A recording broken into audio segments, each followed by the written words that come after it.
Ladies and gentlemen, welcome to the Midday Market Monitor.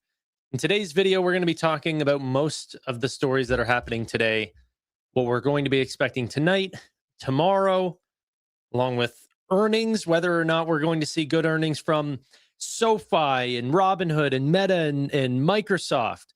We're also going to have a guest come on today that I'm extremely excited about. They've never been on the show before, but this is a very exciting guest. I'll tell you that much. Now, I still need to get down the exact time. Oh, there was actually just a SoFi story. SoFi Technologies and Notre Dame Athletics launched landmark multi-year partnership. Okay, cool.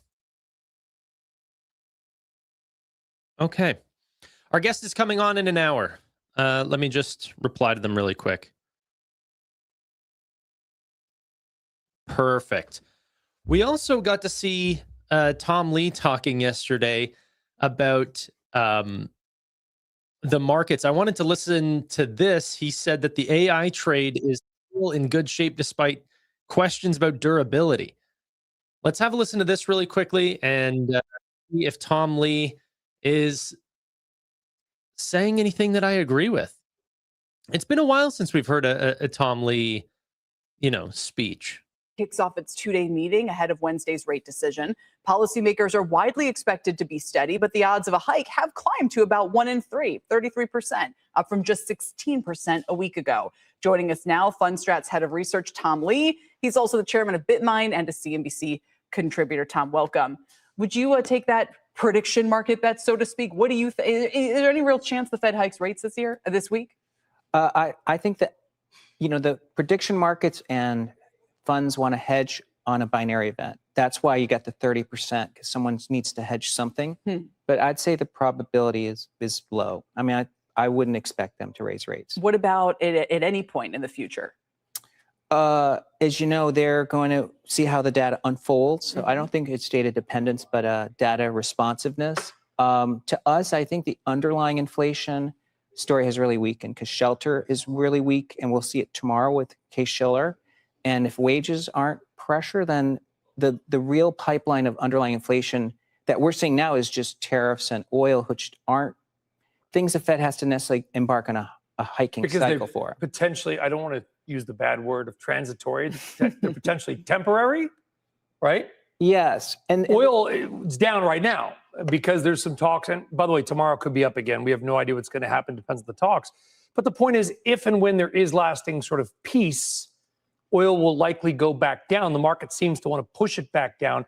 That's got to impact the Fed's thinking. Yeah, because then they just have to see this little bubble that they have to kind of manage through. I mean, I think in some ways they might just shrink the balance sheet instead of doing a policy rate change. A quantitative tightening? Correct. Yeah, I think that's a better way to titrate. What they might say is like, hey, let's try to put some pressure on growth, but not to deliberately slow the economy. Is that any kind of thing that can really upset the stock market? The stock market's going to ultimately see the idea that, hey, the Fed shrinks the balance sheet, and then that means they can cut rates. And so then they'll see the rate cuts as actually positive. So I think it's going to pave the way for future rate cuts, actually. So if the Fed is not the number one most important thing for the equity markets right now, what is? Well, I think that the AI trade remains still the most important story. And people, of course, are having longevity doubts. But, if someone goes back to 94 to 2000, there were many times when the internet story and even stocks like Cisco came under question, whether there was durability. And I think we're in that questioning its durability at this moment. But I think it's still in very good shape. And I think the second big story out there is that margin debt still needs to work off that high level of growth, just like what happened in Korea, which had a sort of a margin call. And I think that's why stocks are stalling here. But to me, I think AI still works strongly through year end. Perfect segue. We had this morning, Steve Eisman was on Squawk Box this morning, the famed investor. Here's what he had to say when he was asked the major question of the earnings season, which is what happens if big tech starts cutting its AI capex. Nvidia, I think when they reported last quarter, had 85% revenue growth. So if the hyperscalers cut, it would be 85%. And maybe that would be healthy for the long term, but I think the market would go straight down on that news. Just curious for your thoughts, reaction to that, and whether you think that's even likely or worth discussing at this point versus what Google did, which was raise and still get punished. Yeah. Well, so on the one level, I'd say I think Steve's logic, there's some logic to it, but the fact that many people are saying that is a sign that we're not at a top, because people are questioning the longevity of the cycle. So I think that's actually a bullish thing. The second is, is it probable? I'd be doubtful that there would be the cuts, because, these companies still have access to the bond market, and the bond market isn't denying them capital. So as you know, CFOs raise money when they can, not when they need to. So I think the spending visibility is going to be very strong. What do you guys think about that? I think it's, I think it's true that if CapEx cut, Nvidia would get hit. I'm just surprised that the market is also not giving Nvidia the benefit of the doubt while spending continues to increase. That's the hard part for me. A lot of these, not on the spending side, but on the actual beneficiaries of the spend, people are already anticipating that these cuts are going to happen, which I think, to Tom Lee's point, is actually a little bit true, that if you are expecting this to be extremely short in nature and that this won't continue, those aren't the likely signs that we are in a euphoria. If we're looking at euphoric prices, we would like to see some euphoric price action. I think one of the euphoric price action or prices that we've recently seen was SpaceX, because people are not they're super happy to discount many years into the future. You're expecting this, data centers in space, mining asteroids, all of these things that are 10, 20, 30 years away from now, and you're giving them a $3+ trillion valuation today or a few weeks ago, right?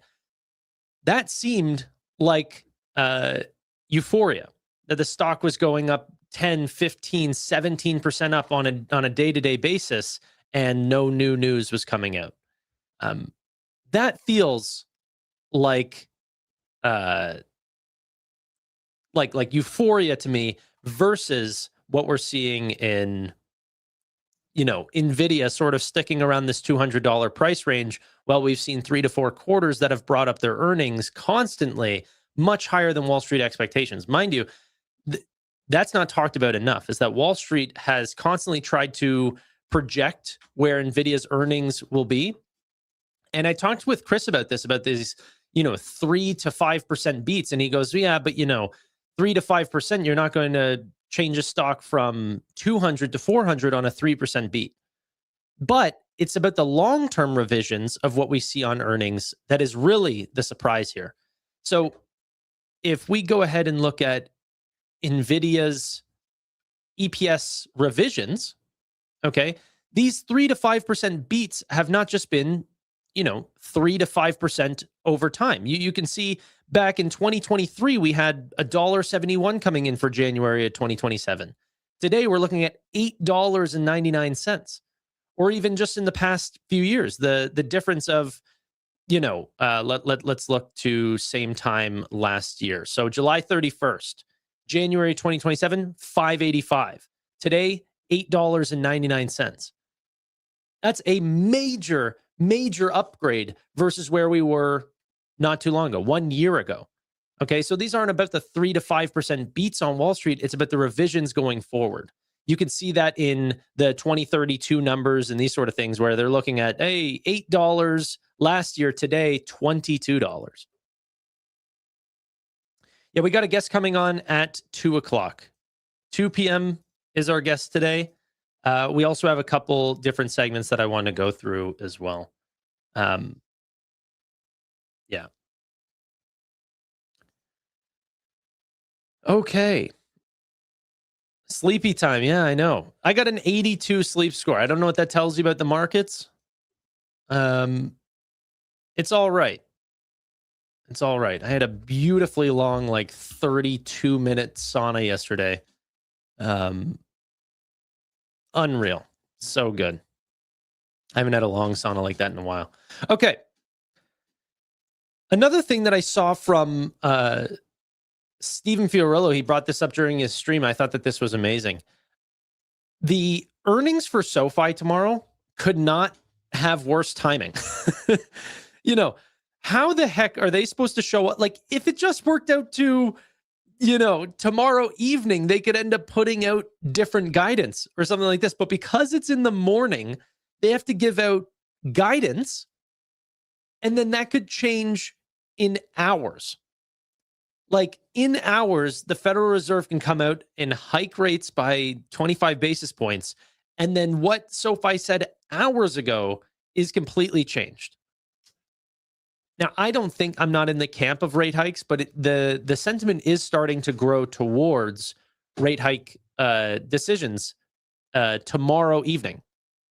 So we're looking now at a 29.4% chance, practically a 30% chance of a rate hike tomorrow. 0% chance of an ease, 70% chance of no change. Mind you, SoFi's guidance is currently stating that there's going to be no change in rates throughout the full year of 2026. If one of those rate hikes comes in, blows away their expectations all the way here in July, that can change their lending outlook, right? So SoFi is not going to be impacted very well. While there is aspects of banks that do well during rate hikes, SoFi is primarily a loan seller, which would be impacted negatively from rate hike decisions. So it's very weird timing for SoFi. The stock today has, like every single company, been on quite the roller coaster, dropping all the way down to $16.17, back up to $16.74 as of right now.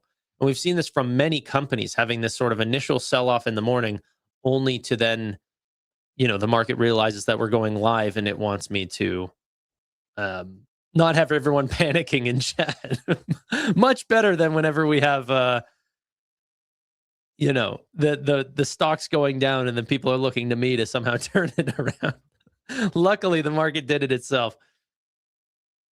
Have I covered rate hikes already? We literally just talked about rate hikes, but not too much on the exact reasoning. I don't actually think it's going to happen. I think Citadel said something along the lines that they're going to want to do this to show that Kevin Warsh is being serious about the decision that they are wanting to go in. I don't think you need to have rate hikes, and I don't think that Kevin Warsh is the type of guy, from as much as we've seen from him, that needs to show a certain way that people think about him. Like, I think they're just going to do what is right for the economy. And right now, I think it's mixed results on whether or not we need rate hikes or not. We're sort of seeing data that shows that we need rate cuts, and we see other data that shows that we may need rate hikes. And if you have a dual mandate and they're being split into two different directions, maybe you just keep rates firm where they are.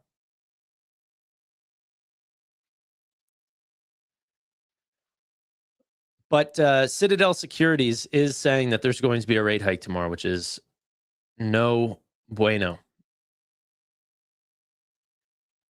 Bitsol in chat says, wasn't the CapEx cycle supposed to slow down last year? Yes, it was.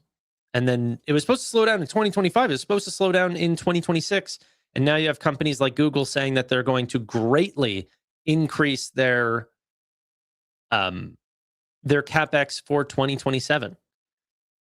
Now, the question is whether or not that the market will, like, even though Google has said things like significantly increase, if it does come out to 350 or even higher than that in terms of billions of dollars, is the market going to be able to stomach Google having sustained negative free cash flows? Like, I mean, we already saw the cash raise. We already saw the 85 billion. You know, outstanding shares are starting to increase for Google for the first time in a very long time. But it's showing up as new ARR.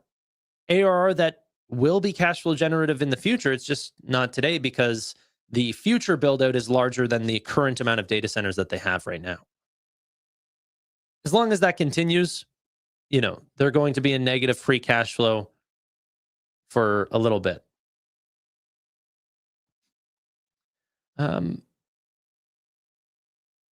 Isn't Citadel the company that usually predicts accurately what will happen in the FOMC meetings?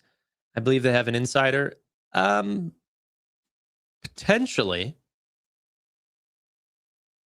But I don't think anyone's been 100% correct on rate decisions. Okay. I think SoFi will assume one rate hike this year and still raise the guidance. That would be the perfect outcome. If they can show that they're being more conservative on the rate outlook, then that's going to bring the market a lot of comfort, because then if we don't get rate cut decisions, then it actually looks like a positive outcome, right? But then last time, they kept everything the same and guidance did not increase.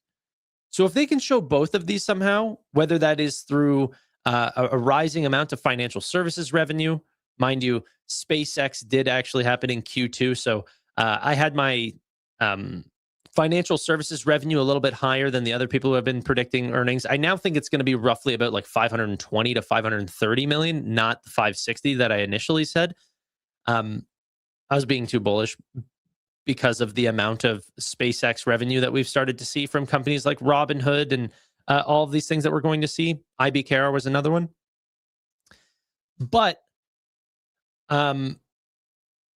hopefully they end up raising guidance based on, more consumer spend, more amounts of SoFi Invest users, these sort of things. Evan, what's going on, brother? How you doing? SK Hynix tomorrow. Yep. Dude, tomorrow is packed. This week is always the busiest week, like, of the year for me, or of the quarter. And then on top of that, I've got some pretty interesting interviews that hopefully don't fall through, but I won't be here on Friday because I've got a podcast to attend to. I might be able to get back in time. I mean, it's earlier in the morning, but it's a little bit far away from me and I have to travel for the interview. But that one, guys, I promise you, you're going to love this.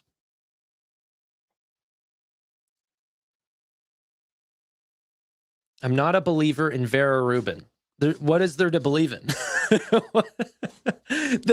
The systems have already been set up and verified. CoreWeave has already shown a provenable increase from Blackwell 200s to Vera Rubins, NVL 72s. There's no more being a believer. If you say, hey, I want to see it to believe it, well, here you go. Time to believe it. Let's talk about tokens per second per megawatt. Blackwell 200s or GB 200s to the NVL 72s is a 10x increase in performance, validated and tested. There's nothing to believe in anymore. And this is why Morgan Stanley said, yes, Nvidia is going to be charging a lot more for these systems, but on the other side, you're actually going to get way more out of these upgraded systems, and the companies that are buying Vera Rubins are going to be more profitable than the last systems that they ended up selling. And so what they ended up highlighting in a recent research report is that as we go through Blackwell data centers to Vera Rubin data centers and eventually Rosa Feynman data centers, that the net margins per token is actually going to increase from 58% margins to 90% net income margins, or net margins, I should have said. So this is wild if true. Okay? It's not just good for Nvidia, it's good for the purchasers of the chips. This is why Nvidia's Jensen Huang continuously highlights that, saying tokens are profitable.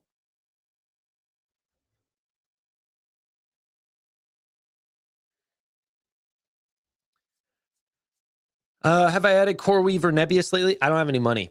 I'm fully invested right now. So yeah. And whenever I say no money, I don't mean I have $0 and 0 cents. I just mean like nothing that's going to make a material difference. So no, I have not purchased. We're waiting for payday, or I'm going to start selling things if this sell-off continues and rotate more into names that I believe in long term, which a lot of that is going to be Mag 7 just because the diversity of their revenue. And let's say that this spend does not end up, materializing. The Googles of the world, the Metas of the world are still going to have extremely large traditional businesses that will benefit whether or not they're through MetaMuse Spark or Kimi K3 or Kimi K4 or whatever the new model is that ends up taking over.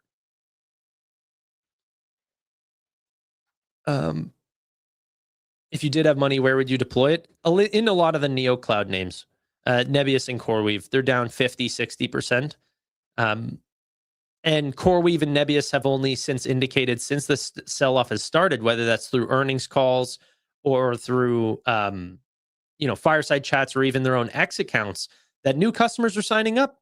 We just saw another account, I think it was Flow Trader, that ended up utilizing CRWV to try to set up this quantitative trading platform and doing a lot of their AI workloads on CRWV's systems. So they're continuously seeing new customers. But yeah.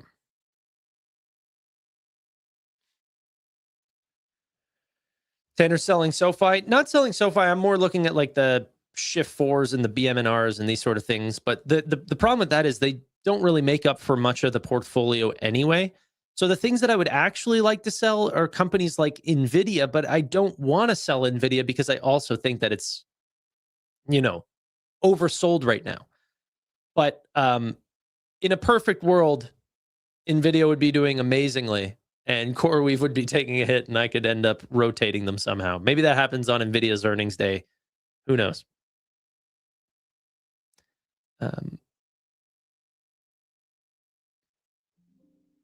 Yeah. What is the floor on CRWV again?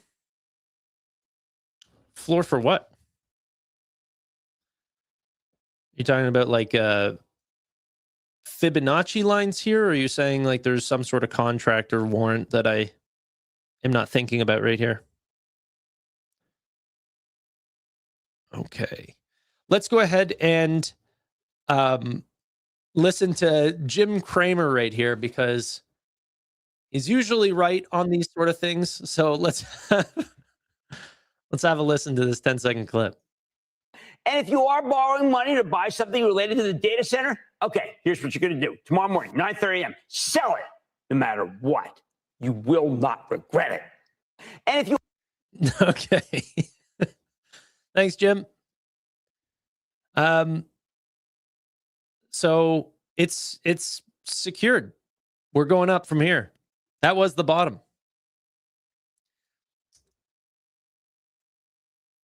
Check Cactus Jack. I'd have to open up thing. Let's see what Cactus Jack just said. Iran rejects 50-50 Hormuz route split with Oman. Senior Israeli officials, Netanyahu and Trump, discuss all areas of concern, with Iran being the primary focus, and reaffirm their shared commitment to prevent them from acquiring nuclear weapons.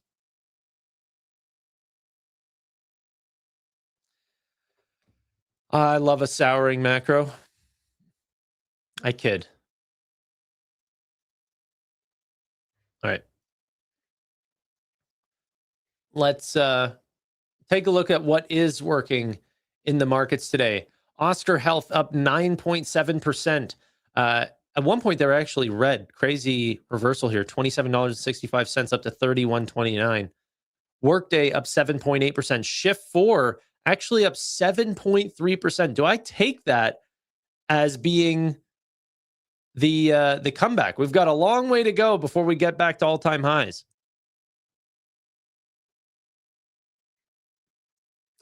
Adyen up 7.3%. HubSpot up 7.2%. Fair Isaac Corporation up 7%. Monday.com up 7%. Atlassian up 6.5%. Figma. It's another IGV day. But the real question is, does Palantir share that fate? down 5.3%. Wild price action on Palantir, going from $132 in the pre-markets down to $117.89.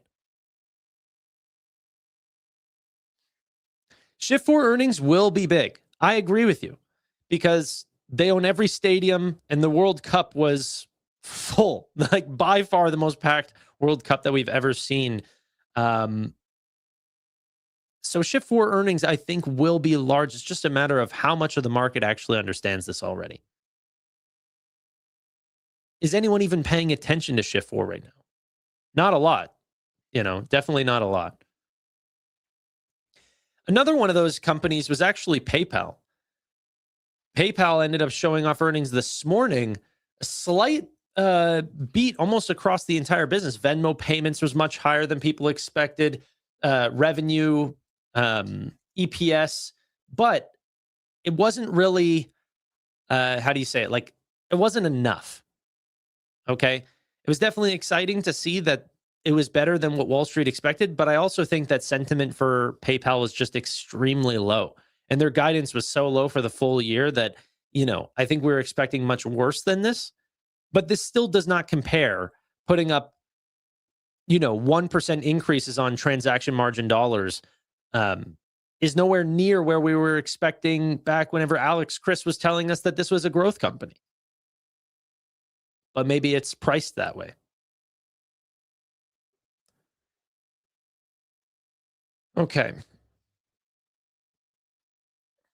Another IGV day, yet IGV is still lower than last week's lows.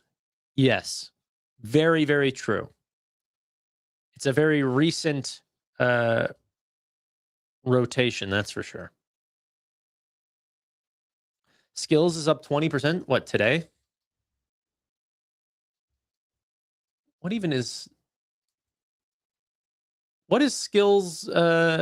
I thought that was their thing.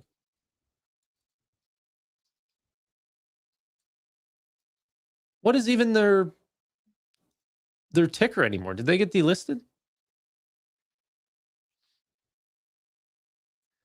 FIRY? What? What the heck happened here? Why'd they change their ticker?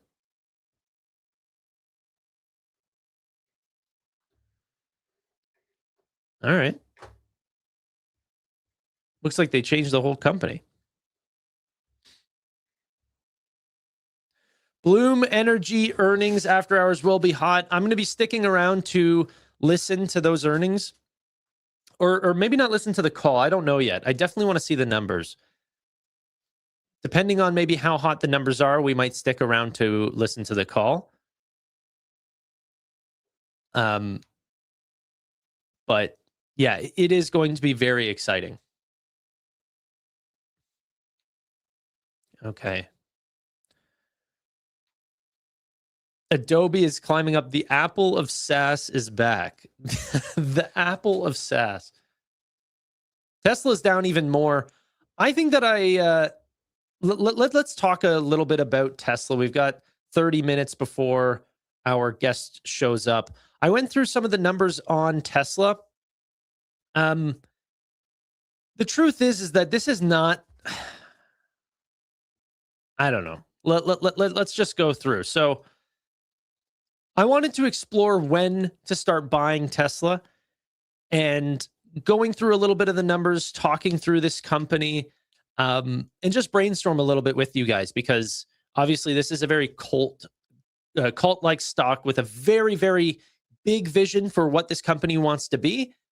However, some things are not as exciting right now than they were back in the day. So when to start buying Tesla stock, as we've sold off from, just a month ago, down almost 28% from the sort of $430 highs. If you go even a little bit further back to May, we were up to $453, which is down like over 30%.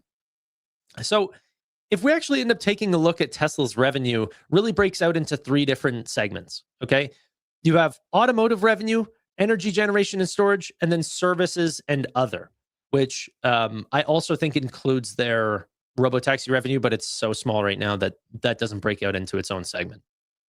Now, total automotive revenue did actually do quite well. It's not on the back of an extremely strong comp at only, $16.6 billion. This quarter was now $20 billion, but the increased growth rate on automotive is very exciting. The Model Y is the greatest car sold worldwide. Even I'm looking at a Tesla right now. They're a nice car. That said, energy generation and storage down to now 12% growth rates, year over year. And the comps for the next 2 quarters are going to be very, very hard to beat. So I actually could see this, starting to decline in its growth rate if they don't pick up on, customers actually spending here. Now, a lot of this has to do with future spend of what they talked about. They said this year is going to be a major CapEx year. We'll talk about that in a second. So they are ramping up a lot of their production to bring more vehicles, more energy, all of these different things. So the growth rates, they do want to start to inflect later on, but that's been sort of the theme that's been happening with Tesla for many years now, is that the inflection is going to happen later on. And how much later is that? Are we talking about 6 months from now? Are we talking about 12 months? Or is this another 5-year hold, right? On the other side, because of this new inflection with services and, robotaxi and all of these things, we're starting to see some real pickup in growth here. Now, we'll talk about the gross margins in a second, but overall, whenever you take a look at Tesla, their rule of 40, which means that you should have a combined growth rate of between combined growth and, in this case, I'm using adjusted EBITDA margins of around 40%. Tesla has been constantly under that rule of 40. It is picking up, but even in the most recent quarter, 37% still does not hit that benchmark. Okay. There's a lot of very great companies that are exploding past that benchmark that look a little bit cheaper than Tesla right now, but maybe you're not buying into as good of a future as what Tesla might see if a lot of their products end up going the way that they want to. Now, another one that we have to talk about is their margin. We've seen this happen a couple times, but their margin on their automotive business had ended up falling. And this is their total gross margin, but we'll take a look at the individual ones. So automotive gross margin, like I said, ended up falling to 17.3%. Big drop off there. Energy gross margin as well, falling to the lowest level that we've seen over these past 3 years. And then services is actually going up to about 14%, but it makes up for such a small percentage of their overall revenue, right? But that's the thing. If robotaxi ends up taking off, and many of these services that they actually have outside of purely just automotive sales and energy generation continue to do extremely well, not only was it their fastest growth rate, but it also is their fastest growing margin. So this could explode even higher, but it's really about what you're paying for this. If this was a cheap company and we're looking at like PayPal level multiples, of course I would pay for this. I would be jumping at Tesla right now, but that's not really what we're seeing. Operating profit is less than $400 million. Operating margin ended up falling down to just under 2%. Net income ended up being roughly about $1 billion. And the worst part about this is that a large portion of this actually came from non-operating income. Roughly about 900 million of this 1.1 billion came from their stake in SpaceX. Because that company ended up IPOing, they ended up seeing a big benefit from that company's appreciation, mark-to-market gains on that company. So a major part of this net income was actually not from their actual real operating business. And you can see that in their operating margin here, right? Still continuing to sell off. Now, one of the big stories is their free cash flow. Capital expenditures ended up exploding this quarter, and they said this is not a one-time event. This year, now they didn't talk about multiple years. They said this year is going to be a major capital expense.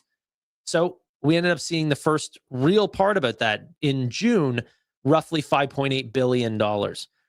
As Elon said here, he said the Cybertruck has started production. We've also started production. Well, we'll soon start production with Optimus. We've started production with the Tesla semi-truck. We will soon start production with the Megapack 3. We've started production with the lithium refinery and the cathode refinery. We're scaling up battery cell production. We're also preparing to do massive solar panels like solar cells and panel production as well. Across the board, they need to build out new factories, bring things to production, and many of the things that they talked about, like Optimus not even being in production and Mega Pack 3, that's only going to increase the amount of spend over time. Okay, so this build out's going to be a lot longer than what people think. That brought Tesla's free cash flow down almost $1.1 billion. One of the initial claims that I heard about combining both Tesla and SpaceX into the same company is that SpaceX is going to need a ton of capital to run their business. And so if you add on another business that is free cash flow positive, it does help with some of those bills, okay? Along with the interconnect of many of their services, like, you know, every Tesla that's sold in the future might have a Starlink that's already built in. These sort of features, right? But if both businesses are free cash flow negative, what you're really looking at is an unbelievable headache for trying to find new capital each and every year, okay? Because you're going to run out of cash pretty quickly. One of the ways that they're doing that, and you know, Tesla was pretty good for the most part, but only very recently have they started to increase their total shares outstanding in the last 3 quarters or so. So this is climbing up, and that's helping them procure some new shares and not take out of their share amounts to do things like paying employees, which now they can do more in terms of share-based compensation. Now, one of the things that I think really killed the stock for Tesla was this comment from Elon. We don't want Optimus to go haywire. It's a lot of work to scale, to get the design right, and to scale production. I really want to emphasize here that the production scaling challenge is very substantial. This is going to be the hardest production to scale, the hardest product to scale manufacturing that we've ever made at Tesla, because everything in the robot is completely new. He said, I just want to make sure to calibrate people correctly. This was a completely different paragraph that he just brought this back to everyone front and center. Optimus will follow the normal S-curve of a manufacturing ramp, but the initial portion of the S-curve will be quite flat and long because of the newness of the parts in the robot. Well, we're already at that long and flat part, and we've been there for a while in terms of, you know, them trying to get to Optimus 3. And now what he's saying here in the most recent call is that, hey guys, this is going to be a long, long time. And I want to help calibrate people correctly, making sure the ARK Invests of the world that are putting out reports saying that they're going to see revenue this year or next, it's just not going to happen. Okay. And so whenever you look at a company that's so scaled out for so far in advance, where they're really going to see some S-curves. This year's a lot about spend, negative free cash flows. Well, obviously the valuation has to be good if you're going to be buying it today. Well, even after this large sell-off, you can see the big drawdowns right at the end here. We're looking at a forward PE of 160 times and a price to earnings ratio on trailing 12 months of 285 times. That's too high. and if you guys don't know how to put that into perspective, compare it with the rest of the Mag 7. Tesla falls into the Mag 7, which is the magnificent 7 large tech companies that I think Jim Cramer ended up popularizing back in the day. If you take a look at the different valuations of Meta, Google, Microsoft, Apple, Amazon, Nvidia, and Tesla, it looks like the valuations of Nvidia all the way to Meta are almost exactly the same, all the way here at the bottom, ranging from 40 times all the way down to 16.5 times for Google. Okay. At the very top here, multiples higher, 6 times, more than 6 times, some of them are 12 times higher, is Tesla. Telling you that the ramp out is going to be way longer and that he wants to calibrate people's expectations. If we look forward based on, you know, this company is obviously expecting to grow and we want to see more net income. And by the way, I'm not even comparing on price to free cash flow. I'm comparing on price to earnings. Negative free cash flow for a lot of these businesses, you know, would just not even show a forward free cash flow. Neither would Tesla. So 160 times whenever you compare it to the rates of 37 times for Apple, or all the way down to 18.5 times for Meta, or 19.9 times for Nvidia. Okay. looks extremely expensive for a company that you want to grow by 85% in the future. If you want 85% growth, buy Nvidia. Its forward PE is 19.9 times. You know, price to sales makes Nvidia look cheap compared to Tesla, and that's surprising because the gross margins are obviously much different at 16% to 75%. So whenever I look at the valuation or even a price to earnings growth ratio, taking into account both their price to earnings, but also how fast that earnings is going to grow over the next 3 to 5 years, Tesla's PEG ratio comes up anywhere between 3.5 times to 5 times PEG ratios, depending on the time frame that you're looking at. Okay, I chose the more conservative one here, and it gets nowhere near the benchmark of 1 times. So if you were to ask me, Tanner, what's the price that you'd be willing to get back into Tesla? And the stock today is at $300+ a share. I promise you it's not going to be in the $300 handle. And if it was in the low 200s, I'm talking 220, probably even below that, I would look to get in, because while I do know that that would still be expensive, that's only a 33% haircut. You know, Tesla's PEG ratio would still be 2 point something times. You know, you are essentially buying into a company that might have a very, very significant future. And that is giving Elon a ton of premium. But like he said, we need to calibrate our expectations, correctly. A lot of these buildouts are going to take a very, very long time. And Tesla just doesn't look like the valuation to pull the trigger on whenever there's so many great companies that are expecting growth this year and getting sold off this year, that also have extremely exciting futures and great management, and performance is tied to those management's, growth expectations.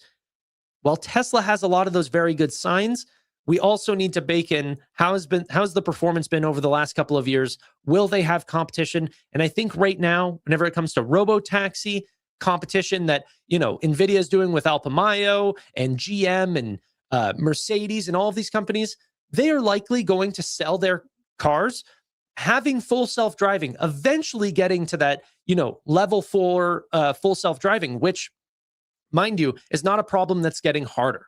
So as we get closer and closer to that solution, Tesla can't make their solution better.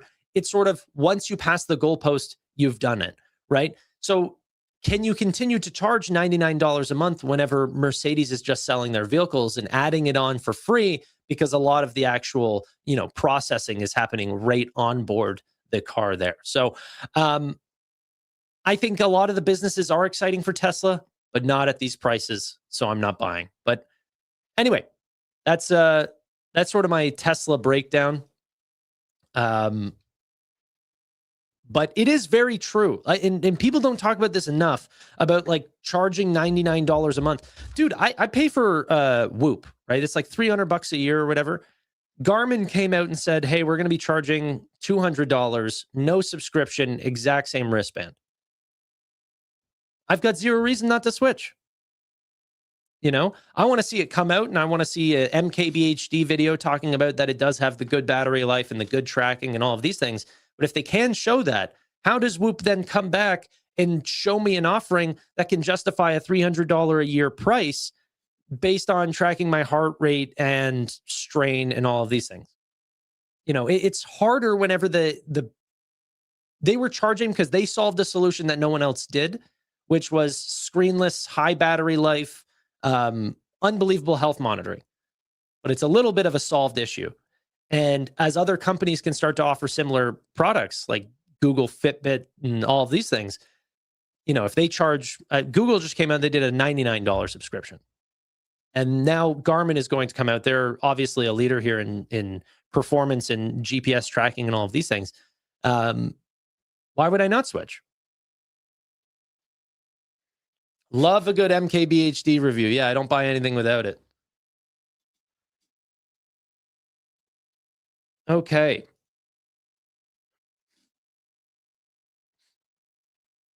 No subscription, only $99. What, for the Fitbit? No, that's not true. Google Fitbit Air subscription. No, okay. you're talking about, hey, it doesn't charge. You can buy it without the subscription, but then you're only getting basic health data. I'm talking about truly competing with the Whoop, offering all of the real data. I want to see everything. Google Health Premium does charge a $10 a month or $100 per year for Google AI Health Coach, adaptive fitness plans, advanced sleep insights, all the stuff that Whoop tracks. But Garmin's going to do that for free.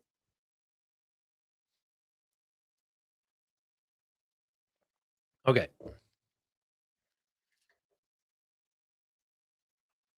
$300 a year is ridiculous. I mean, it depends on what you think is ridiculous. Like, I want to try to see if I can sort of play and test around with what's going on with my body. And if Whoop has a great way of tracking that, then I can see what ends up getting me to good sleep results, which ends up, you know, having good recovery. And then I can work out better, take care of my body, and then try to repeat those things that it ended up noticing. So how much money is your health worth?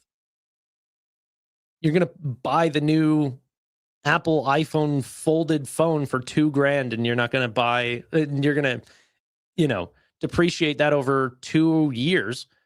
You're not going to buy something that helps understand your health.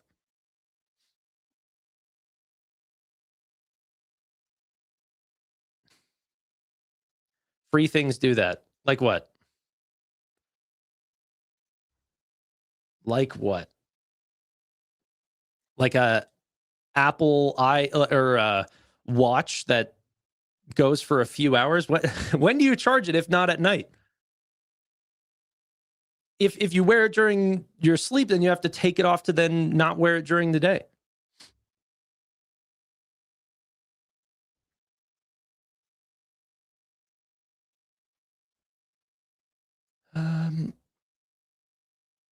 I'm shocked that Apple has not acquired Whoop. Yeah, I think that they would. I think that's fair. Apple could definitely do well with a Whoop type product.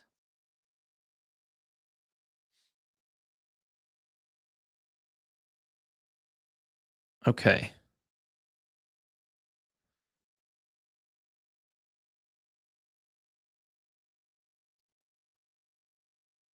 Oh, someone told me to check my phone and I didn't know what I was checking it for, but maybe the market is selling off. Who does know these days?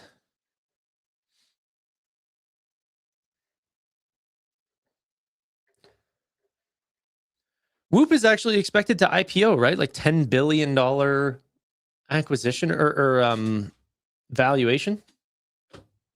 Amcor down. Wait, what? Amcor is down 24%? What the heck happened? Wait, guys. For real, what the heck just happened with Amcor? Didn't they just sign like a major advanced packaging deal with Nvidia?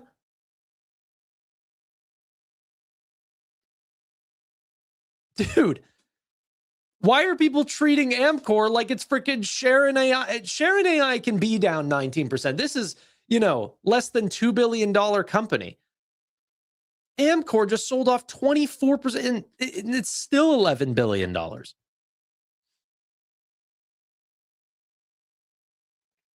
Tanner, send Neil a link. Neil, if you want to come on, dude, I can talk with you between, let's say, 3 to 4. I got a guest coming on here in the next 10 minutes. Yeah.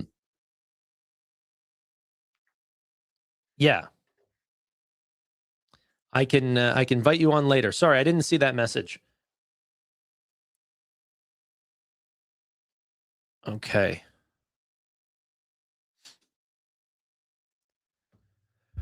But for real, is anyone knowing what's slight miss on guidance, weak guidance?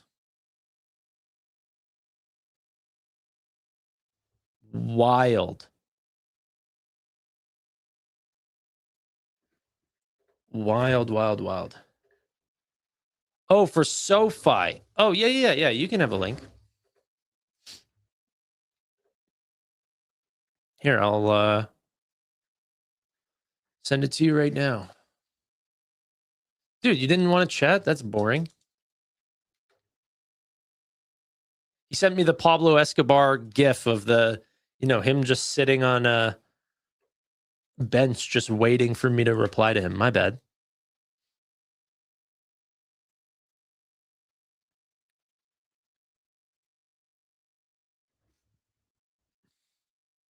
Okay.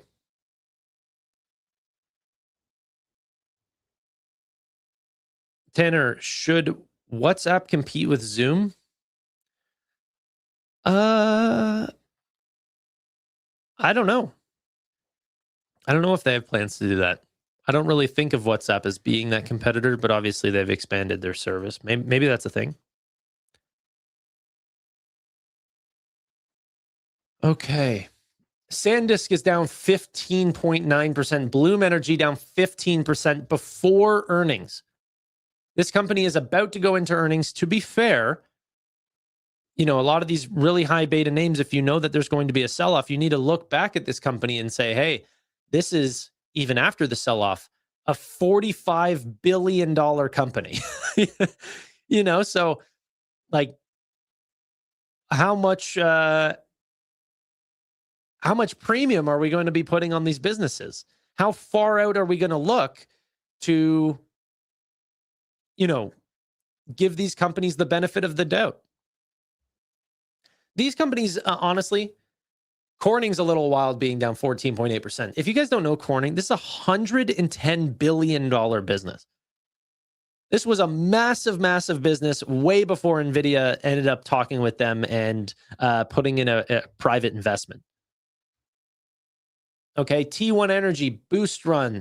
If there is going to be a sell-off, I mean, these are kind of the names to do it. Air Test Systems is a $2 billion company. Nebius, though, 165. You know what sucks? Actually, I got to look at my covered calls with Nebius. How much to buy them back? How cheap are we getting? My dumb face rolled these out so far because the price ended up skyrocketing that I'm still nowhere near these. Now, to be fair, every time I was rolling it out, I was bringing up my price by like 20, 25%.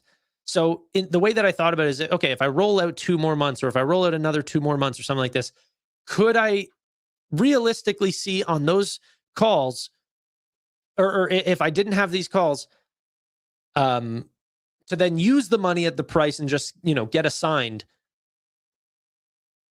that I could make 20% over 2 months. I was like, okay, maybe in some markets, but it's still not realistic.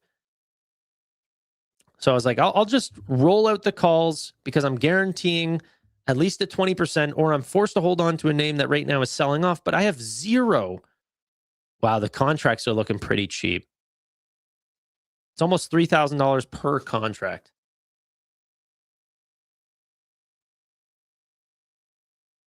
They were like, what, 11 grand before?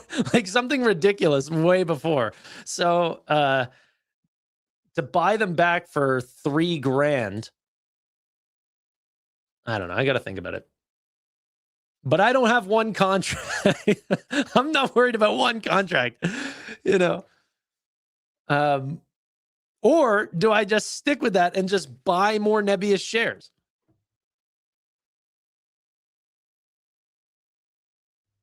I don't know.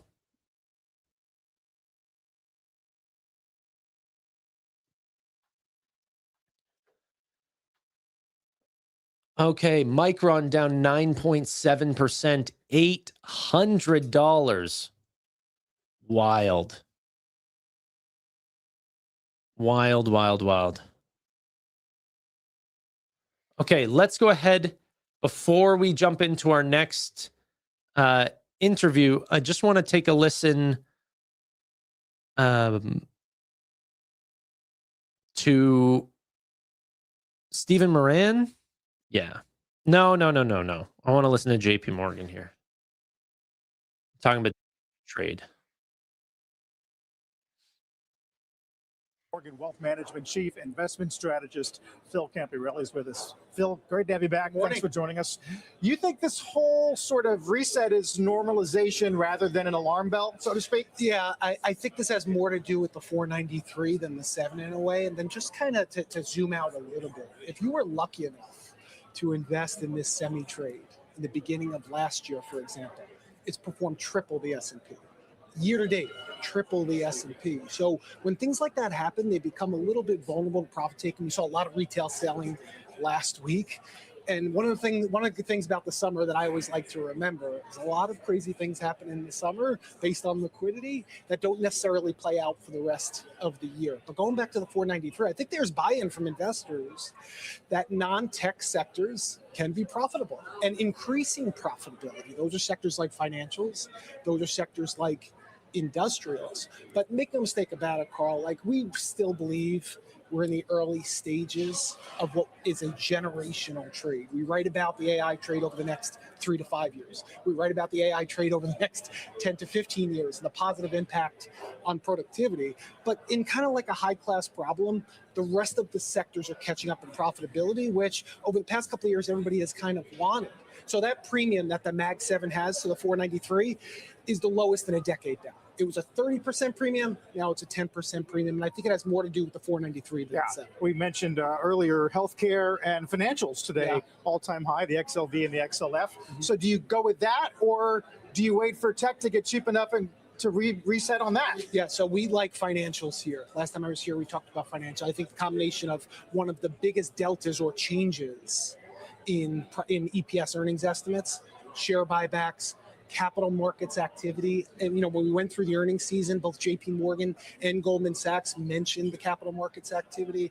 But I think, Carl, this is really just a function of lower macro vol going forward, lower volatility on macro. If you look at the last Federal Reserve meeting on June 17th, we have a CPI number that came in weaker than expected.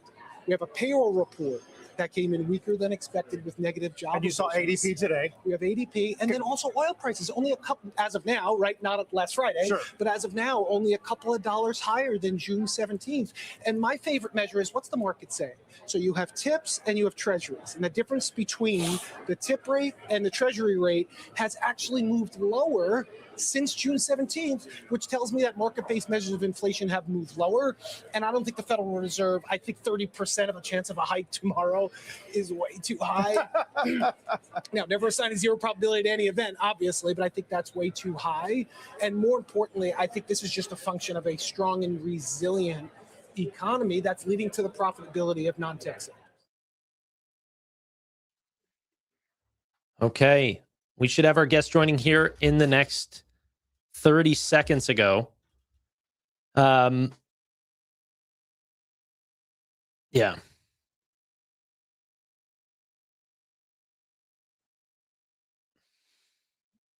Okay.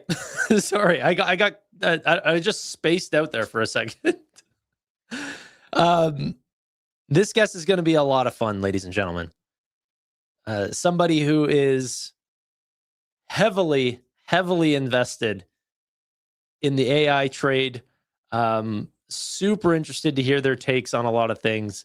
Extremely well educated. Never have had him on the show, I don't think, but very, very excited for this conversation. I just saw that they're joined backstage. So if they're ready to go, I will bring them up on stage. And ladies and gentlemen, please welcome Hamid.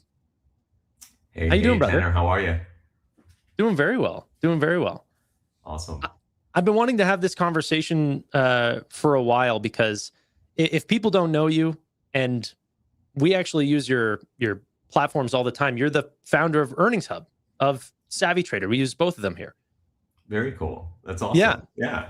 That said, though, you actually have your portfolio live and fully transparent on Savvy Trader.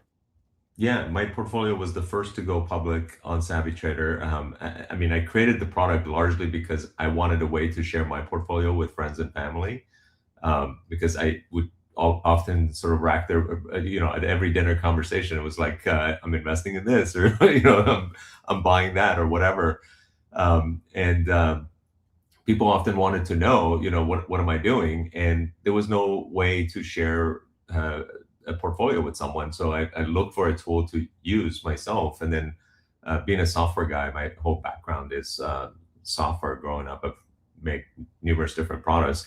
And I decided, hey, I had recently retired from my previous software company and sold it basically, and decided, hey, this is kind of an interesting niche that has not yet been met. So started Savvy Trader, and then the way in which I invest is all around companies' earnings and revenues and profits, and I listen to their founders and CEOs talk about the company.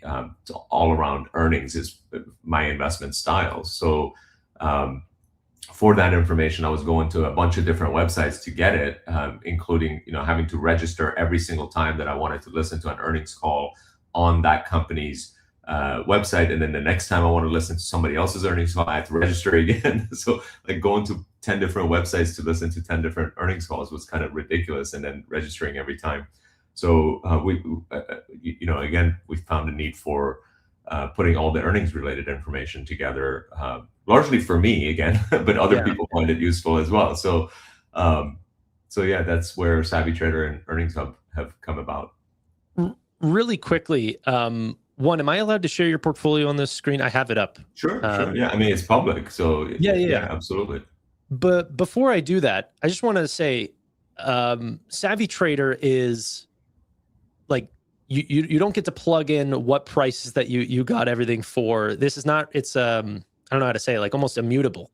You put in your trades and it tracks it. You don't get to just adjust whatever you want after your portfolio has been created. That's right. We had a decision to make, is that do we let investors tell us what's their entry and exit price? Do we try to confirm that information with their brokerage and all this stuff? Is that what's important, or is what's important the moment that they alert their subscribers? And basically, we decided that the moment they alert their subscribers is the important timestamp, if you will, of a trade and its price point. And therefore, because we track the performance of a portfolio completely independent of your brokerage account, you might be consolidating a bunch of different brokerage accounts, as my account, for example, does.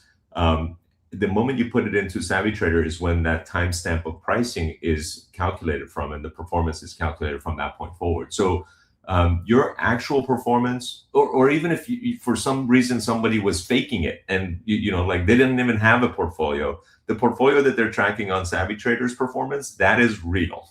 Yes. Yes. But so it sort of solves all of those type of problems. Well, what if people are lying, or what if what if they're not actually buying something or selling something when they say they are? Well, the performance is immutable, as you just mentioned. Now, for the most part, people's reputations is important to them. So I think the vast majority of users on the platform are completely open and honest. That's how they've built an audience. They're sort of like building their brand, if you will. They know that,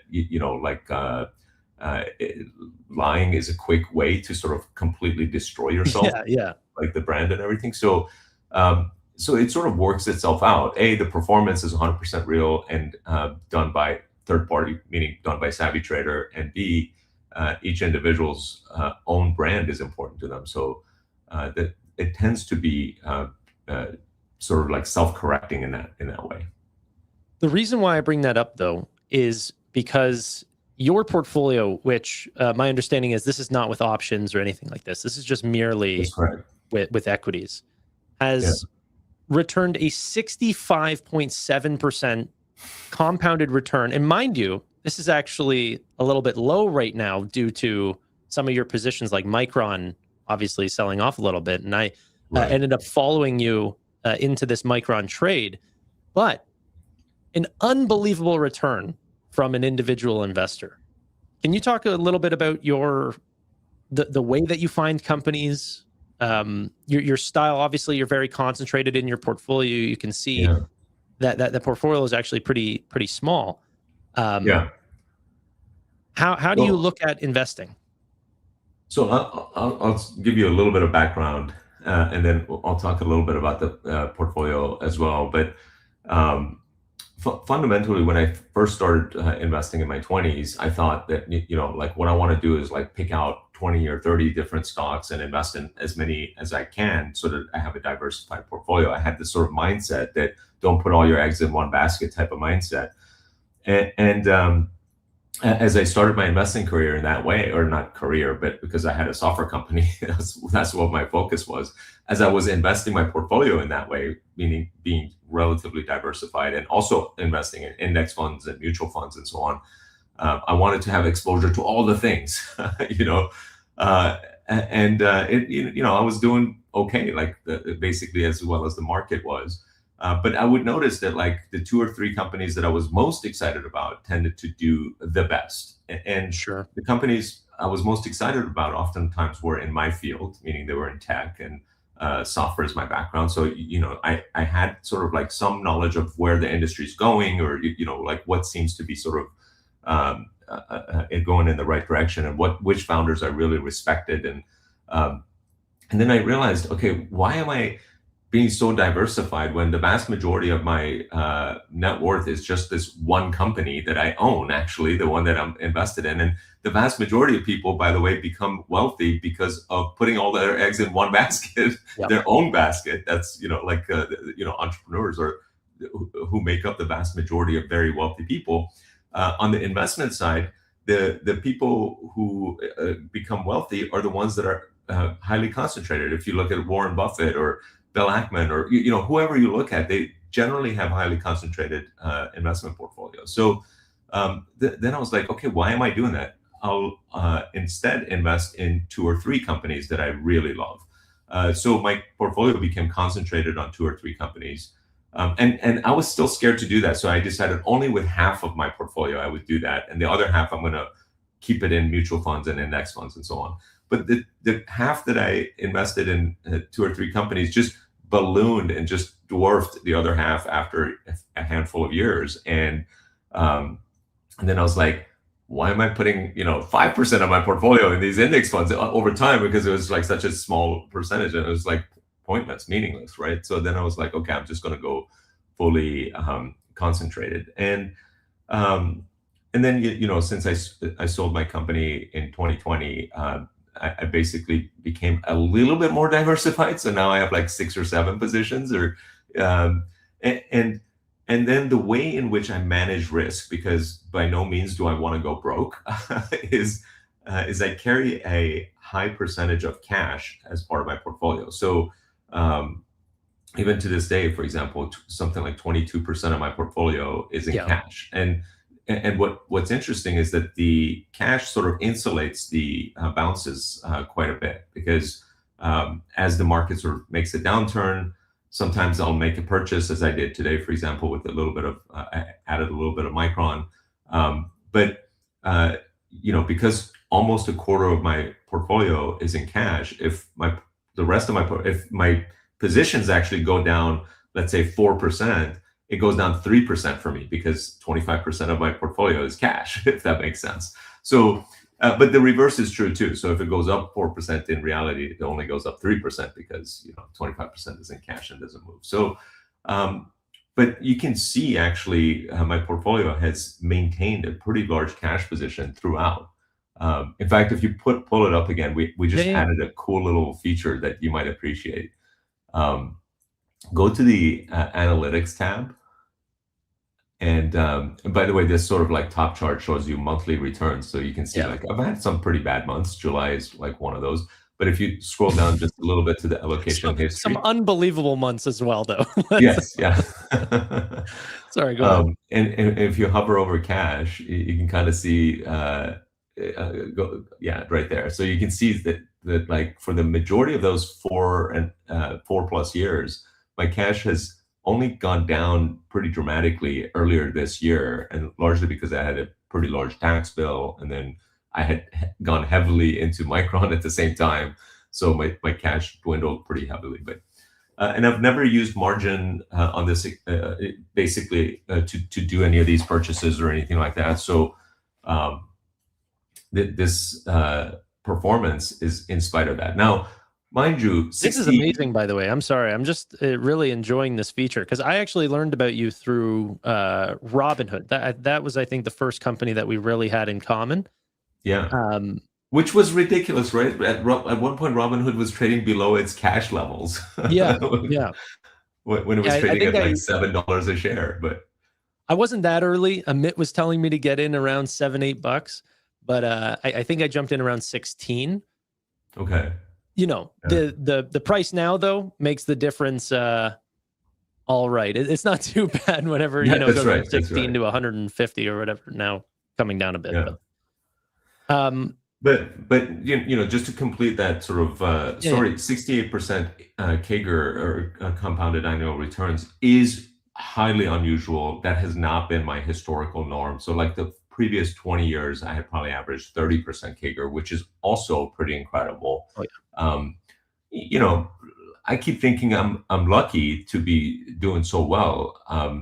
And I fully expect to have down years that are going to take me down 30%, maybe even 40% in a year. But knock on wood, you know, like it's done really well over time. And even if my portfolio goes down 30 or 40% in any given year, overall, I've been in an extremely fortunate position. So now most people that I see that have these unbelievable returns like you do, a lot of them are doing this playing with either margin or options or these sort of things. Yeah. At least as Savvy Trader shows it, it's only equities here that you're putting up this 68% compounded annual growth rate.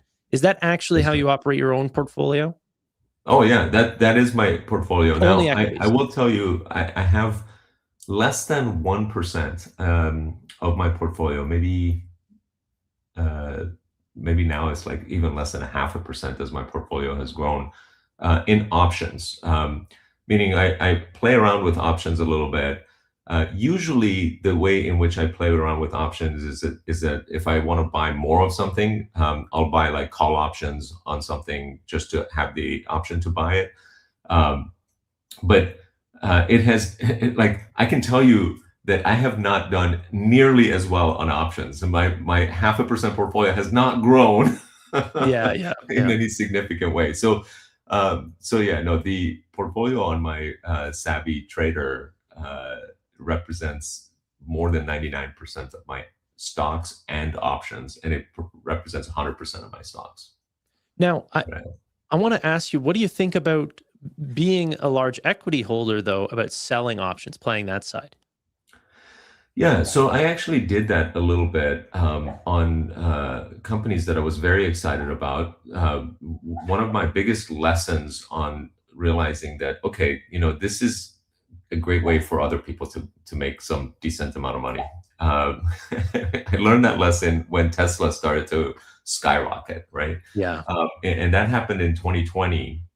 And this is where sort of like the bipolar nature of the market kind of tends to burn you, meaning the market is oftentimes reacting to things either extremely positively or extremely negatively.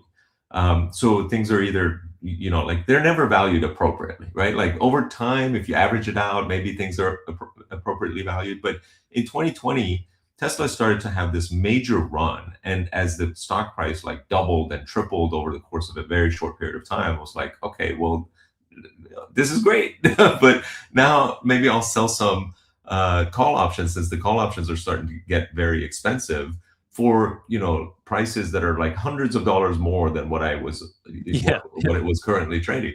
And I was like, this is like free money. But then like a month later, just blew past those, you know, call option prices. And I was like, damn it. And I held on to those shares. It would have done really well. So I kind of learned my lesson not to, you know, like I made the right bet, meaning I made the bet on the right company, Tesla, but then I was forced to sell my shares on these call options in 2020. You know, I didn't sell majority of my shares, but I was dabbling, if you will, on the options on the sell side of the options. Now, you know, like it's interesting for sure, but like what I've realized is that as an entrepreneur, my sort of like mentality and way of investing is all about finding great companies that have great management teams, great leaders ideally, and just betting on them and just holding on for the long term. And what happens in between, like the ups and downs, is sort of like not as relevant. Those provide possibly opportunities in the sort of interim, but I like sort of this focus on great companies and great entrepreneurs, and then just letting it ride. Yeah. So can you tell me a little bit about your largest stake right now, Micron? This is obviously a very contentious name. My understanding is you were not extremely early into this name, but obviously you didn't want to miss the entire run-up. Is that fair to say? Yeah. So I became so I had evaluated Micron a few years back, and I was like, okay, this is interesting, but I feel like there's better opportunities. But then again, it came on my radar in December, and then as I was looking at sort of their actual results, I was like, is this real? So the numbers on Micron had become insanely good in terms of their actual revenue and profits. And then I started listening to management calls, to their earnings calls, to see what are they saying. And what they were saying is that they're completely sold out. They're supply constrained. They're completely sold out into 2027. And by the way, here's a conservative estimate of what we think we're going to do in the next quarter. So in December, I was like, wait, if this is what they do in the next quarter, and we just sort of extrapolate from that, and at that time, I think they were expected to make $8 a share. So $32 per share is what I was extrapolating in terms of for the whole year. Well, you should be able to get like a PE of 20 after a year on $30 of profits. If you just multiply it out, it becomes a $600 stock, right? And then their quarter actually came out, and they didn't do $8 a share. They did $12 a share. And then they raised their guidance for the next quarter to $19 a share, which was absolutely insane. And then stock price went down. So I basically doubled down. So it made no sense to me. And then the same thing has happened again in this latest quarter, where they didn't do $19 a share. They did 24 or something. 24, that's right. And then they raised their guidance for the next quarter to 30. So now we're sort of like talking about this company even at $30 a share flat for the next 4 quarters, which they are literally telling us they are sold out for the next year and beyond. And it doesn't look like it's going to slow down. For the next quarter, they're going to make $120 of profits. So, and that's assuming flat, no growth. And if you assume the projections of analysts are remotely close, then they might make $150 of profits. And then the stock is trading at $800 today. There's a huge disconnect, right? And then you can buy Walmart for 50 times earnings. Who wants Walmart is my question. Would I want a company that is 90% discounted relative to Walmart? On a per dollar of profits basis? Well, heck yeah, if the whole thing collapses, at least these guys are discounted by 90% already. Walmart is at 50 times, right?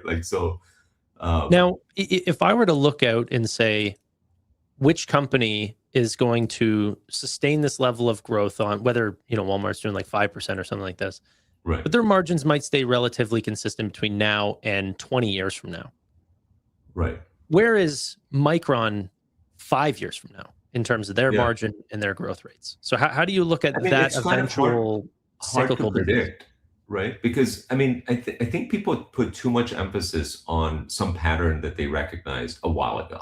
It's like it's going to be like this forever, as if that like patterns are never broken. If you invested using that kind of pattern recognition in and tried to assess GPU demand, and did that, you would have missed out on Nvidia, as I did. And I wasn't even applying that pattern recognition. I just always thought Nvidia was overvalued. But the point is that you have to allow for being wrong, right?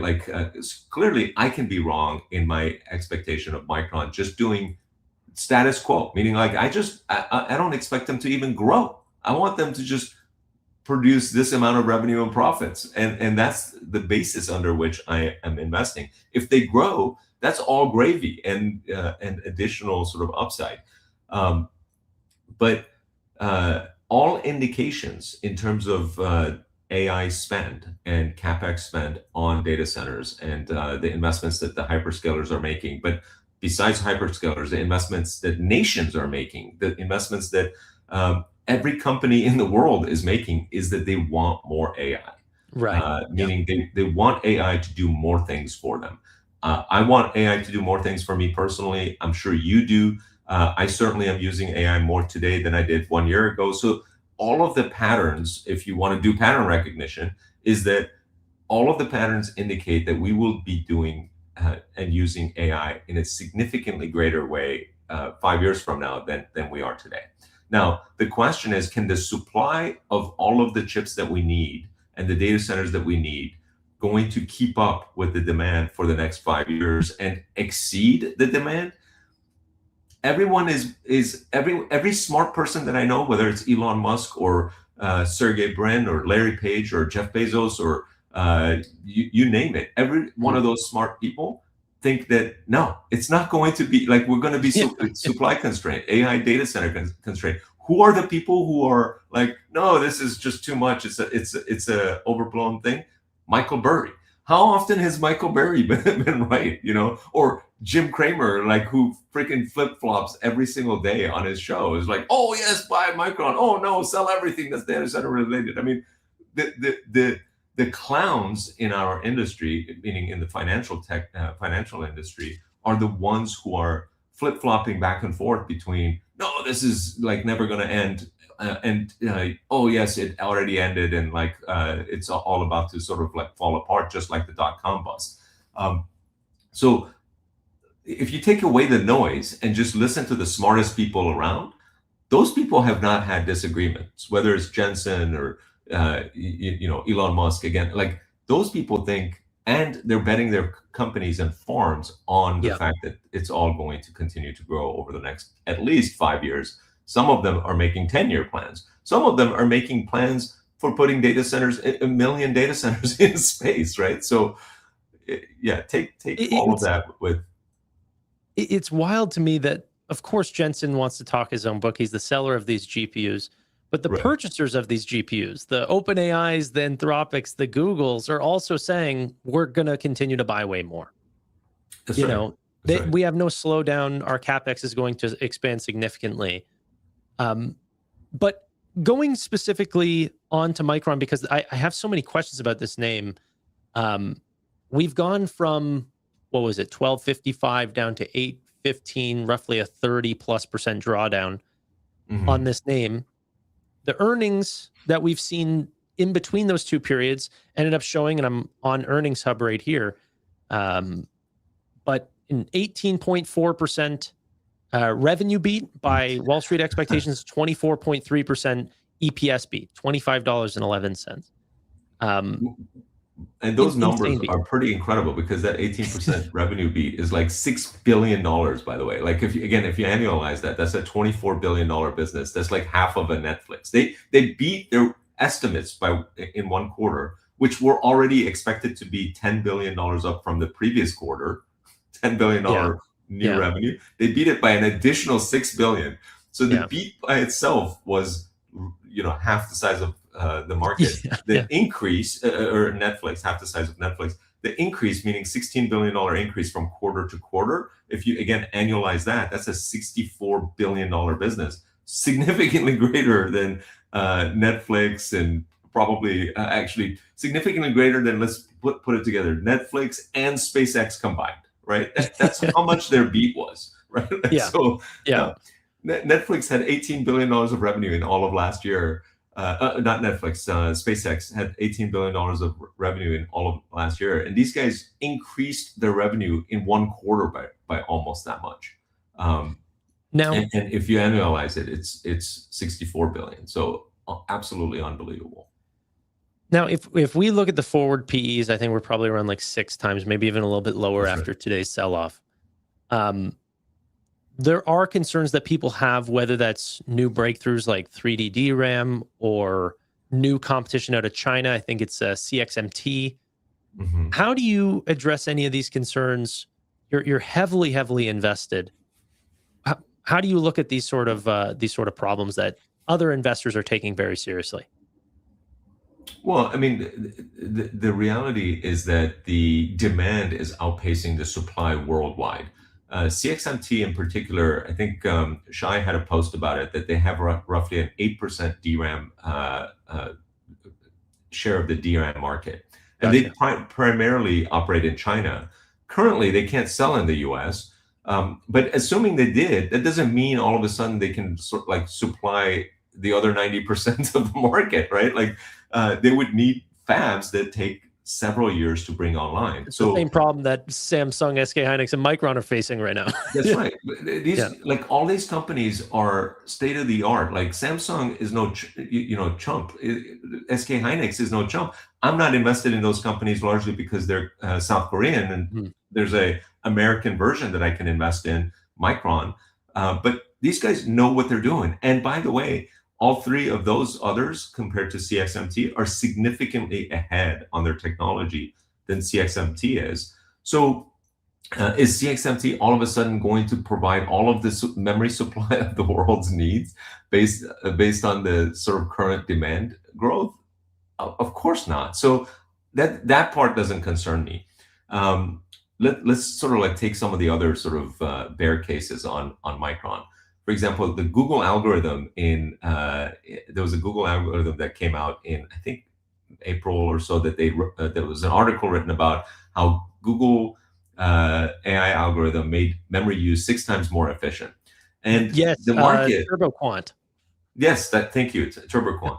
So the market extrapolated that as if like, oh, now we only need 1/6 the memory, right? Like the market is extremely dumb in sort of like the way in which it analyzes these things. And I mean, if you think about sort of human nature in general, our survival has, over the course of millions of years, has been optimized to really focus on negative news or perceived negative news. Because if you heard a sound in the forest or whatever, you better like assume that's a bear coming to get you, because if it's not, no big deal. But if it was, you might die if you did, So we're optimized for this sort of like negative behavior. But the more you sort of like study the pattern, like the memory optimization issue is a perfectly good one to take into consideration, because as we make things more efficient, it turns out we use more of that thing than the efficiency gains that were provided. So, a great way to sort of evaluate this is just look at the light bulbs in your house, right? It used to be that a typical light bulb was 100 watts, and like they consumed 100 watts of energy, and they provided, and you would have like one lamp in the corner of your room, and it was 100 watts. But then light bulbs became so much more efficient with LED that you could get the same amount of luminosity with a 20-watt LED lamp. But now you look at your ceiling and you're like, oh, I have like 15 of them up there instead of one 100-watt light, right? So now you're using 300 watts of energy. And it turns out that this phenomena was actually even noticed as early as 1865 with a variety of different things. But the person who coined the term, Jevons paradox, noticed it around coal usage. And as steam engines in the UK were getting more and more efficient, coal usage was increasing, which is like paradoxical, right? Because you would expect the steam engines to use less and less coal because they were becoming so much more efficient. That efficiency gains, especially in the early days of steam engines, was pretty significant.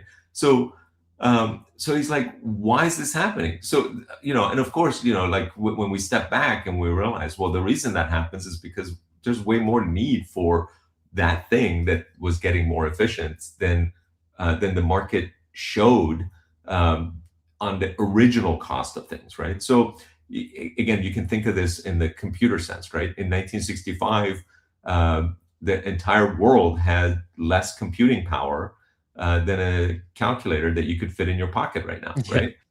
And they spent billions of dollars on that computing power, whereas today that calculator costs you less than $5. So, you know, and like they literally put people on the moon. and, Yeah. and if you told somebody, but we could make this 1 billion times more efficient, which is roughly what we have today after 60 years, 1 billion times more transistors on a chip than 1965. And the cost is going to be like the cost of computing is going to be about 1 billion times less. How big do you expect the sort of market for the computer industry to be? If it was $1 billion back then, no one would say, oh, it's probably going to be $1 trillion today, right? Like 1,000 times larger. Like it, you know, so, you know, when you extrapolate some of these things, the efficiency gains is actually a good thing. It's not a bad thing. You know, so but there has been although it's not been AI based, there's still been an increase of people using computers and cell phones and all of these things, and we have seen these gullies where Micron has ended up putting up negative gross margins, and the supply is greatly outstripping the demand. Is there any possibility that, not even getting to that sort of extreme that I think was roughly around 2022, 23, but that we do end up seeing margins fall and them being able to supply the demand much easier? Yes, absolutely. There's definitely a possibility that that can happen, right? So there's no question for that. So you know, investing is always has these risks involved that you could be wrong, and you could be your enthusiasm could be irrational, or you know, a little too much. There is probably some of that within AI, right? Like, should these hyperscalers be investing every single dollar of their capital, their cash flow, on these data centers? And I think that's a reasonable question to be asking. More than every dollar they have. In some cases, more than every dollar that they have. That's right. Yeah. Google just borrowed an additional, or not borrowed, but sold an additional $80 billion worth of stock to invest more in data centers. So yes, they could all be wrong, and there is some non-zero chance that will happen, and we'll have excess supply, at least again for some period of time.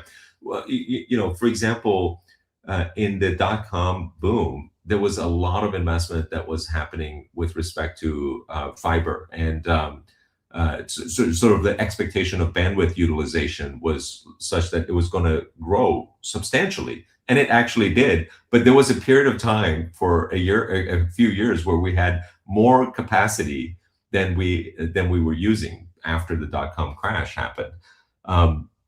So, you know, during that time, you could actually buy these fiber lines for extremely cheap, and Google ended up buying a significant amount of fiber for really cheap, which really benefited their growth and long-term prospects.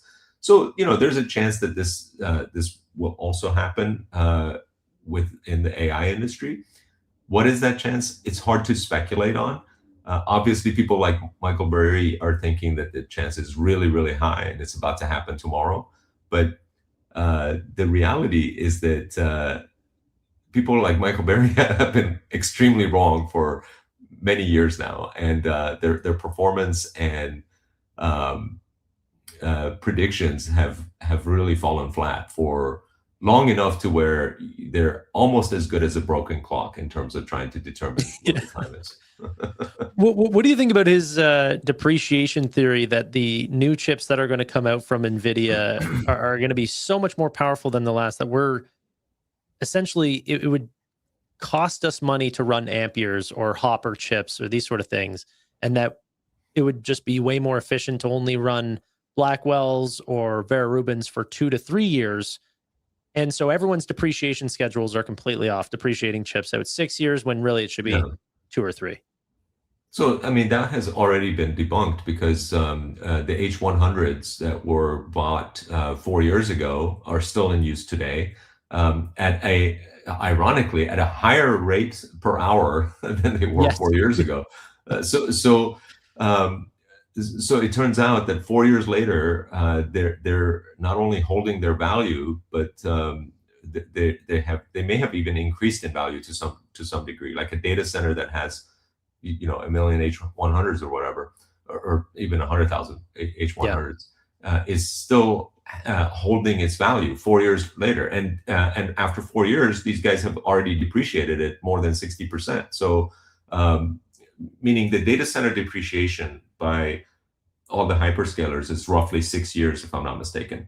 And people like Michael Berry are arguing that it should be 3 years. And what the hell is he basing that off of? Like if you can still squeeze out just as much revenue out of a 4-year-old data center, more revenue, like you said, potentially more revenue after 4 years. How could you argue that has a value of zero and has had a value of zero for the past year, because it should have fully depreciated after 3 years? So it makes no sense. And it appears as though the 6-year depreciation cycle is roughly the right number. Now, if it's off by a year here or there, like, who cares? If it's off by 3 years, that might be a problem. But like one of the other sort of things to take into consideration is that the hyperscalers themselves, if they just turn off that spend, if they're like, oh, okay, you know what, we overspent on build data center build out, now we have overcapacity. Well, guess what's going to happen? $200 billion is what Google is spending on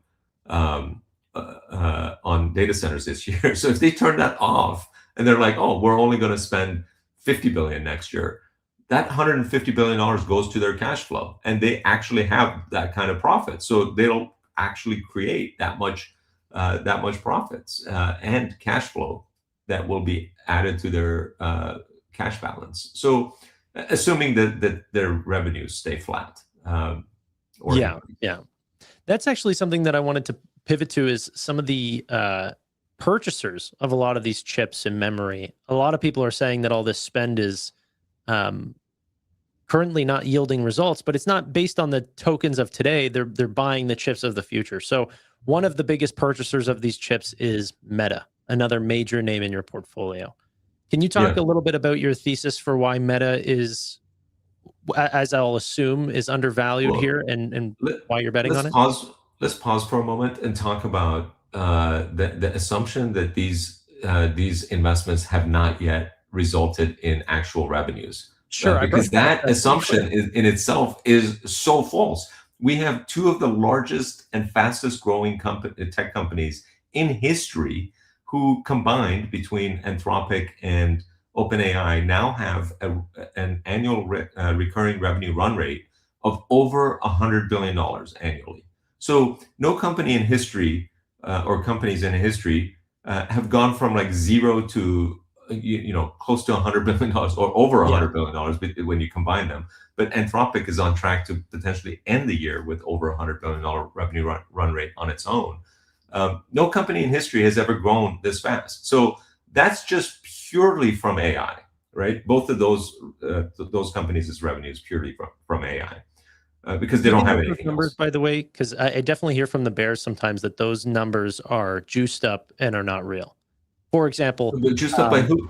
well, I'll give you one example. Okay. I think there was a company that was using Anthropic tokens. They didn't have any limits. This was pretty popular, and actually probably may have seen this. And they spent something along the lines of like $500 million in a month without realizing it. I don't think they named the company, but is Anthropic essentially timesing that by 12 to get to their ARR? But really, it's not a run rate, because that was a one-time but then let's say they turned it off and they no longer spent $500 million. So the next month, their MRR, if you will, would reduce by 500 million, and therefore, their ARR would reduce by 500 times 12. So $6 billion of ARR would be lost the following month from that one particular customer. But that customer is not their only customer. So when you sort of, again, like multiply this by the tens of thousands of enterprises that are out there, all of whom are spending more and more every single month on AI, are there some that are wasting money who are going to shut it off or turn it down or dial it down? Yes, obviously, that's just natural occurrence of things. Are there some that have not yet even begun spending and are just starting to dial it up? Yes, naturally, because that's just the nature of things. So in balance, when you look at their sort of like month over month revenue growth, they're all showing this sort of like positive revenue growth charts that are pretty incredible. And then OpenAI has recently even accelerated their revenue growth chart. So, I mean, to take a story where one company may have overspent by $500 million and extrapolate that, oh, that probably means all companies are overspending and these guys' revenues are not real. But it's only because they have allowed for developers to overspend is kind of ridiculous. But I going think back, it's an important point that you brought up really quick, because the MRR, I didn't even think about that. So you're saying that I think that was during the point whenever they announced that they did 44 billion. So by the next month, they're no longer even looking at that customer. They're looking at the ARR. If that customer, by the way, may have gone from 500 million to 300 million the next month. Who knows? Sure. And that to them, that may have been an appropriate savings. That 500 million may have been too much. 300 million may have not been. We don't even know who the customer is or what what the deal was. But yeah, absolutely. By the next month, that would be out of their any sort of like cutoff that customer did would no longer be in their revenue numbers. Yeah, but we went from 44 to, I think, some projections that are like 74 billion or something like this. That's now. right. In the latest month, that's the estimate. And now officially the company has not reported these numbers, so we should take it with a grain of salt. Yeah. But and then once as they file to go public and accountants get their hands on the actual numbers, a lot of this stuff might get adjusted because they're like, well, you can't count this revenue, you can't, until later on because you got prepaid something or whatever. Like accountants will figure it out, and then we'll get a real picture of what is happening in right before they go public. But the point was that like these companies have real revenue, actual revenue, 100% from AI. There's no question about it. And then are they profitable? Was that the question? Like, is there gross margins on this? I know SemiAnalysis has said, somewhere between 30 to even 70% gross margins on their tokens. How much of this is subsidized, Yeah. So the profitability question is unanswered, and it would be pure speculation because we need their numbers in order to determine whether or not they're profitable. There was I think there was an article that had indicated the most recent months of Anthropic, they are now actually cash flow positive and profitable. Now, I don't actually know if that's accurate, but the trajectory certainly lends itself to profitability because even if you're not profitable at 70 billion, but your trajectory is such that you're about to be a $200 billion company in a year or two, you're going to figure out how to make money off of 200 billion in revenue. There's no question about it. If you had a private placement in Anthropic, would Kimi K3 and these sort of models scare the crap out of you, or how do you see this open source boom that's happening right now? Yeah, that's a great question. So one way to think about this is that, I differ in my opinion on like some of the leading edge companies that also have some of the greatest minds and talent in the world than the way that like people like Chamath or whoever are thinking that like, oh, Kimi K just completely destroyed or destroys the opportunity for these companies like Anthropic and OpenAI. Is sort of over for them. I think his quote is something like, it was just incredible how quickly they grew and how quickly they're about to collapse. And it's just like, no, that's not the way I view it at all, because it would be the equivalent of saying that, oh, look, now Yahoo is applying search PageRank algorithm to their search engine, and now Yahoo is going to destroy Google in 2000 or 2002 or 2003. And the reality is that the market in this area is growing so rapidly that innovation and pace of growth actually matters a lot. Actually, innovation in particular matters incredibly. Like when Anthropic released Cowork as their product. That catalyst alone is what caused them to 10x in a very, very short period of time, and just blow past OpenAI, who didn't answer Cowork until they released Codex, right? So Cowork on Claude just was this new innovation that they came up with that all of a sudden made AI that much more useful. And when you put that many really, really smart, talented people together, and they're working on the leading edge of things, they're going to come out with products that you and I can't even conceive of right now. Sure. That is going to just explode and going to be the next $100 billion of revenue for them. So Kimi K3 is great. I mean, like, it's going to do some things and really, really well. And I think it's just a welcome thing to the market, and it helps reduce costs on AI for certain tasks that ideally shouldn't cost a lot, you know. But the amount these of guys queries are that going to going do through other things that, you know, again, we haven't even thought of to continue to grow their revenues. And even if they don't, by the way, so be it. You know, let the market determine itself out, right? We shouldn't be introducing laws to prohibit the growth of Kimi K or whatever else. I completely agree with you. But let's get back to Meta. So okay, going back to Meta, which is sort of like, what about these companies that are investing, like the hyperscalers investing this heavily? Do they have actual revenues from it? And the reality is that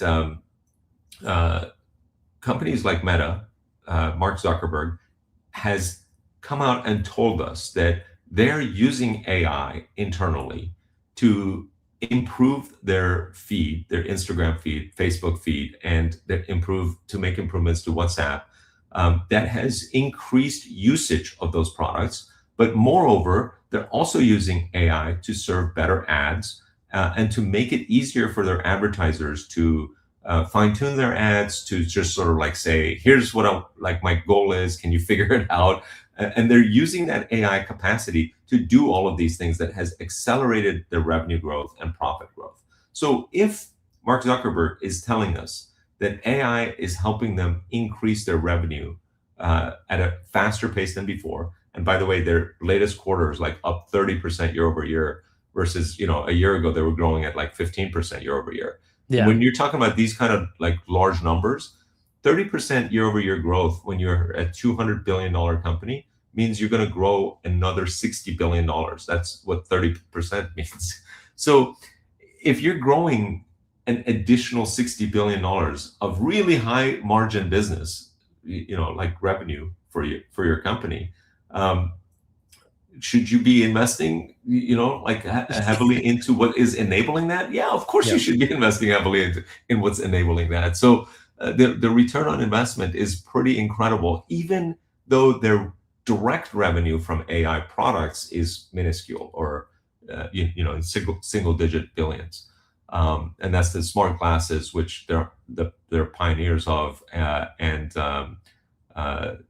you know, other AI related products. So again, the people who think that the revenues are not there to support the investment levels, who are they? And what is their basis? What is their argument? Like, I hear the high level argument that the revenues are not there. But like, what are you talking about? The revenues are not there when the company is growing 30% year over year and telling you that the reason they grew 30% is because of AI.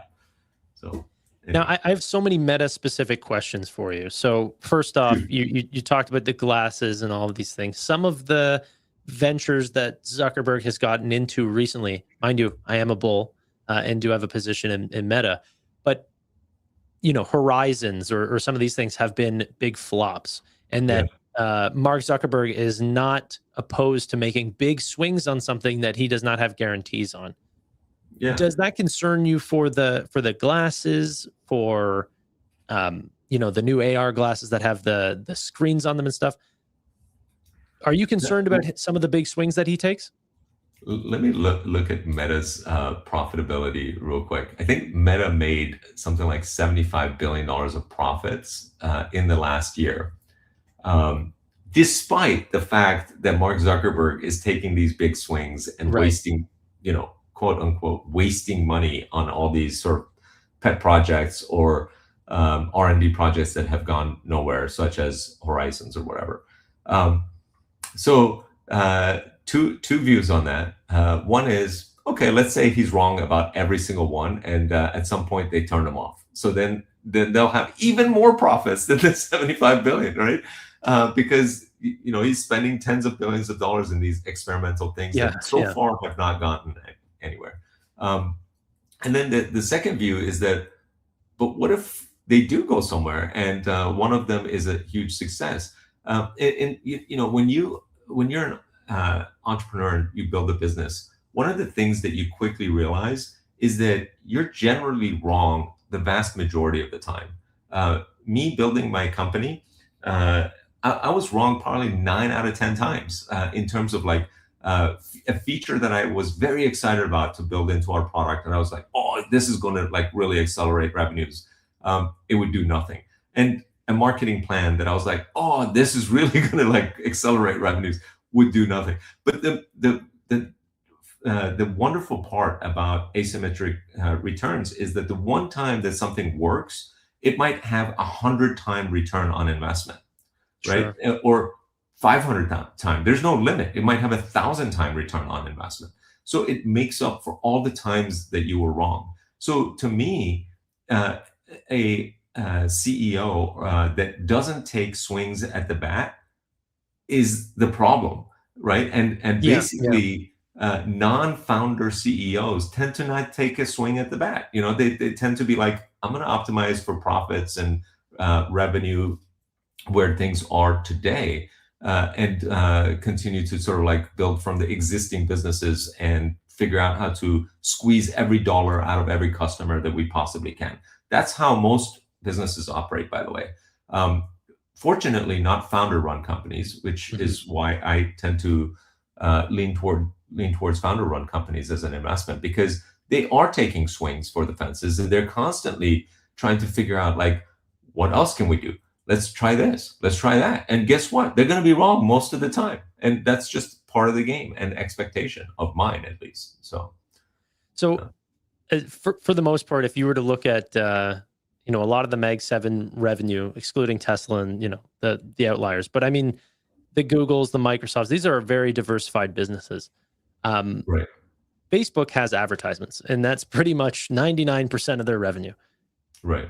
I'm curious if you look to what happened with SpaceX. This is my own little theory that Meta is going to have the potential to get into something large, either with MetaMuse 1.1 or whatever the future versions are, and go after competing with OpenAI or Anthropic, or they're going to get into more of the compute side and offer infrastructure as a service. And these could be almost immediately tens of billions of dollars in revenue. Yes. Is this part of your thesis for investing in Meta? Well, okay. So if you take Meta's existing businesses, which are growing at 30% year over year. Even faster, by the way, it's like 33%. But that's the latest quarter. But let's just, round it to 30. So if you take their existing business and then look at their price earnings ratio of, roughly 20, there aren't very many businesses that are growing at that rate with a PE of 20 that are as solid as Meta is, with as solid of a financial position and user base, which is basically everyone that's on the internet. There aren't too many companies like that. I mean, like as Microsoft has price crashed, it's getting closer, but even Microsoft doesn't compare. As Nvidia's price has crashed, it's getting closer to Meta's PE. But you could say, well, Nvidia is in the AI boom potential bust, so it's higher risk, right? Meta is in this sort of like safe spot, whereas existing businesses are not going away. And it's growing fast, and it's at a reasonable PE. So it makes Meta just a great investment from just like existing businesses. And for whatever reason, the market has decided that all of the investments that Mark Zuckerberg is making in AI, data centers, infrastructure, CapEx, smart glasses, VR, AR, all of those things are worth zero and possibly negative, because even if they were getting the same multiple as some of these other companies, they should be still at a higher valuation than they are today. So all of that you just mentioned, where they might rent out data center space to Anthropic or others, or Muse might actually have tons of customers and billions of revenue. All of that is potential upside that, in my view, is not counted, not baked in. Yeah, not baked into to Meta's wow. Revenues and profitability potential in the future. So, from my perspective, Meta is one of the best investments that presents itself out there, and that's why I've been adding to my Meta position. Yeah, and I think about Meta so much, like, the social graphs, or one of the interesting part about Meta is that you're not going to vibe code it away. The interesting part is not the tech; it's that the people are there. That's right. It's the fact that there's 3 point something billion people. That's what makes Facebook. That's right. And by the way, if they accidentally stumble on something that is great, they can market it to 3.5 billion people in a day. Yeah. Because that's how much their reach is, by the way, in any given day. So it's pretty incredible. I also think about the future of artificial intelligence. Do you see a world where 100% of ads, or an extremely large percentage, are personalized and generative, through artificial intelligence? Could we end up seeing higher conversion rates than what they see today for the advertisements of tomorrow? I can tell you that I personally have bought more things on Instagram in the past year than I ever have in all of the previous years combined.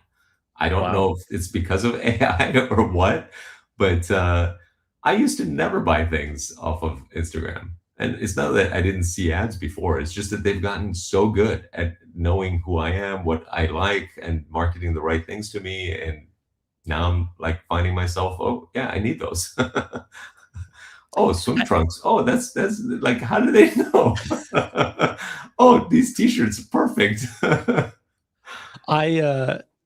As we wrap up, because I want to keep to this hour, you talked about investing in founders, and I hear that as a principle that people say over and over and over.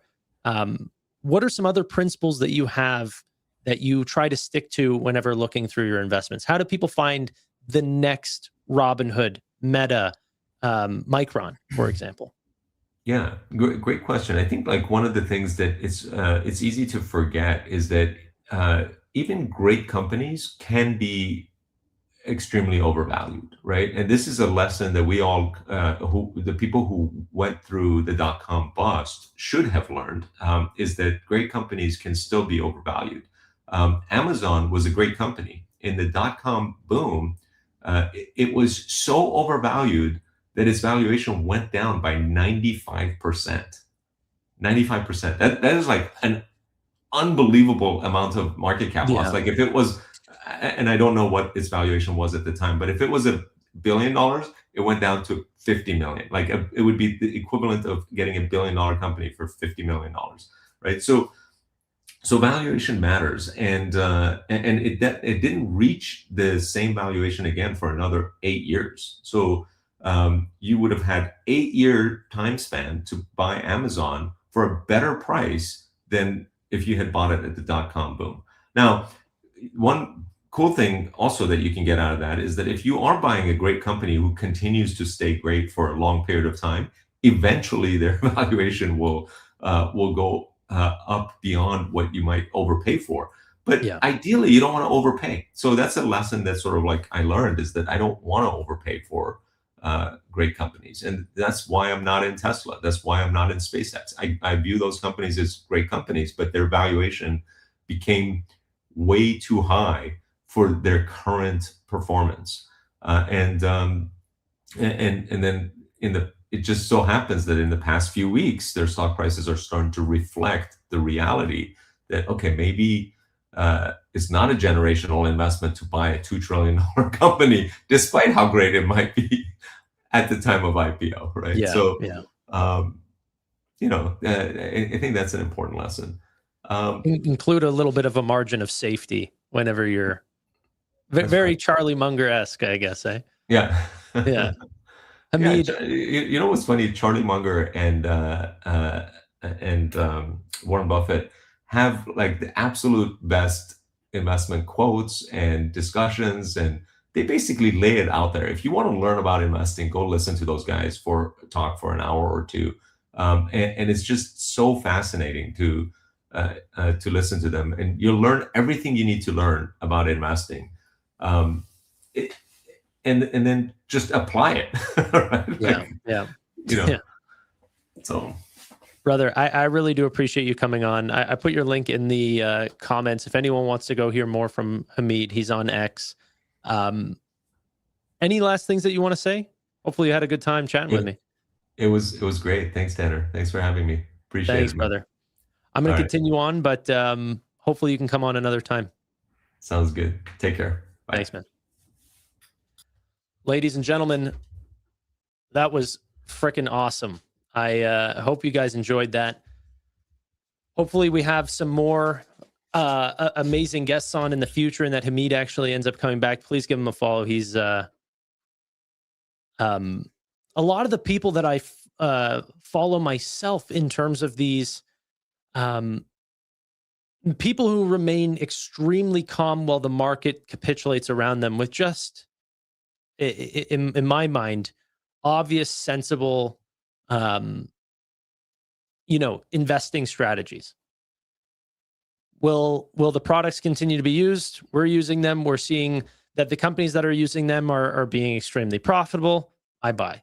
Like, great founder, super profitable, growing by 30%, 20 PE. How do we put that together? Let alone the fact that you're betting on the same company and founder that has, found opportunities in Instagram and WhatsApp and Threads and all of these other things that have compounded in shorts and reels and all of these. He's not even speculating on what the next thing that Meta is going to do. He's just saying, this is what they're, likely to put up this year. That's way, way too cheap for the valuation today. I've got a huge margin of safety, and I'm betting on one of the greatest founders of all time. I buy, and I buy with conviction, right? So his concentration in some of his positions is like 30% of his portfolio is in Micron. Chris Patel would have a heart attack.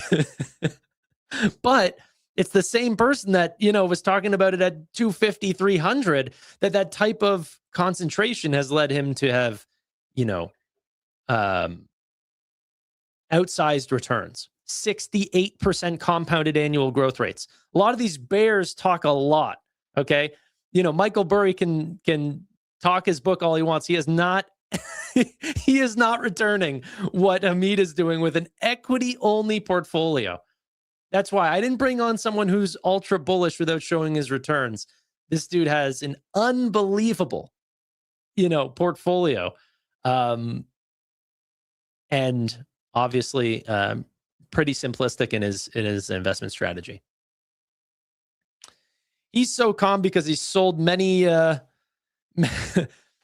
many businesses in the past. He's doing very well. I've heard many things about Earnings Hub and Savvy Trader just don't make him any money. And, he's essentially running them at negatives, but he's just wealthy enough that he wants them for himself and he wants something for the community. And so if they become great businesses, that's great. But honestly, he doesn't make a dent either way. But yeah. Let's go ahead and continue on with the market. However, let's take a look. Amcor still down 23.8%, maybe some green candles here, but earlier on we were down to $45. Wow. Wow. Sharon AI finding some new lows in the day, down 21%. Boost Run down 15%. This company is $16 a share. I was told to buy this company at $18. I didn't. It ran to 42. And the person that told me, I was texting him, they might even be listening right now. And I was like, dude, how did I miss this? The market's buying all the Neoclouds that honestly no one should be investing in. And it's so crazy how fast these can turn right back around. So that's not to say that I've dodged all the bullets. You're looking at CoreWeave, and this thing's now $66. Historically, like some of the cheapest prices to have paid for this company. I need some TA guys on this to tell me if this means anything. I'm like, I got to start calling people, hey, can I borrow some money? I need I need some more CoreWeave stock at 66.76. But yeah. Vic gave me 550 joules. I thought they were called gems yesterday. They're called joules now. It says stay hydrated. Appreciate you. Toad Sage in chat said second channel name idea, alternate future. That's not bad. Okay. That one's not bad. Do you guys like that, or do you guys like more future? More future sounds way worse than alternate future. Am I crazy to think that? If you guys aren't following the second channel, we are uploading all of our conversations. That's really what we're uploading right now, but there's going to be rants, there's going to be shorts, all of these different things. But if you want to see some of the conversations that we had with Matt or Jose or Nate or Jesse or any of these people, or even Hamid, I might have to put Hamid's conversation on the main channel. I really did love it. But please go give that a follow. It's at Future Investing 2. I'm going to Future 2 Vesting. I mean, that's a little too janky for me. I want something that's searchable just in the search bar. Future Talks. That's the same, though. It's not, I don't know. I don't know. Okay. If you guys could give that second channel a follow, I would really, really appreciate the support there. I'm trying to get to 1,000 subscribers. YouTube treats you quite differently once you hit 1,000.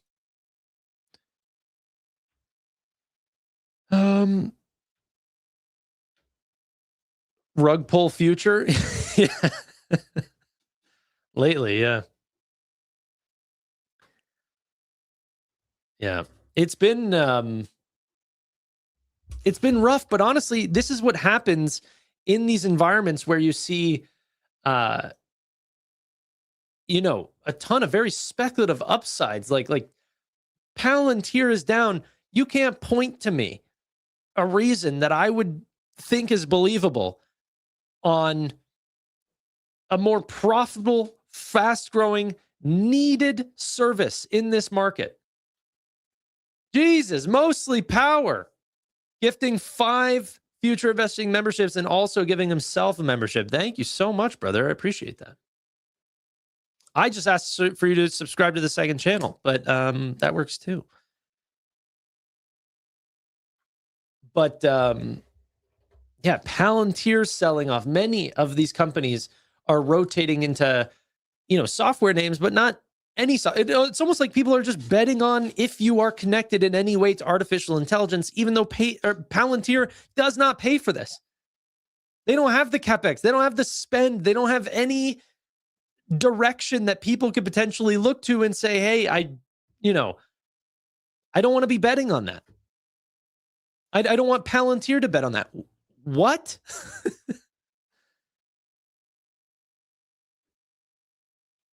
It doesn't make any sense to me. What about the Neoclouds? Any news of the sell-off other than rotation? I think they are at the peak of the CapEx in order to lead to revenue growth type situation.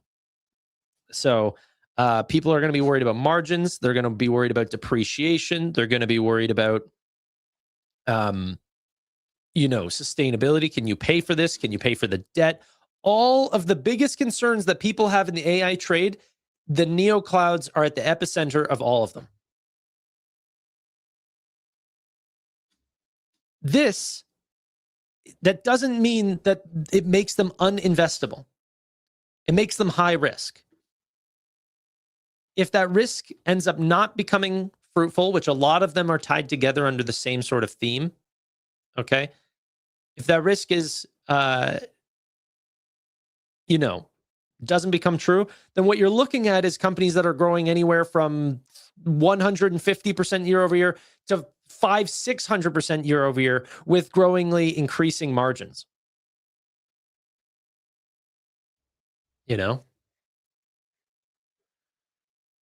Amcor. Someone said, why is Amcor pumping? Okay. Like a made you look moment. Let's go ahead and sell off Google and sell off Microsoft. AMC is where value investing lies. Shift4 up 7.6%. Adyen. Some of these companies definitely do deserve premiums. I think Adyen's a beautiful business. I think Shift4 is a great business. But it still is wild to see some of this. SpaceX actually up 3.3%. Wild. Dude, does anyone want to even see the stock draft? This is disgusting. This is getting bad. A lot of our portfolios were tied to the AI trade, of course. So Matt's number one, down 1%. I'm down 6. Steve is down 7.6. Chris is down 15.4%. Amit's down 20.2%. And Jason is down 20.4%.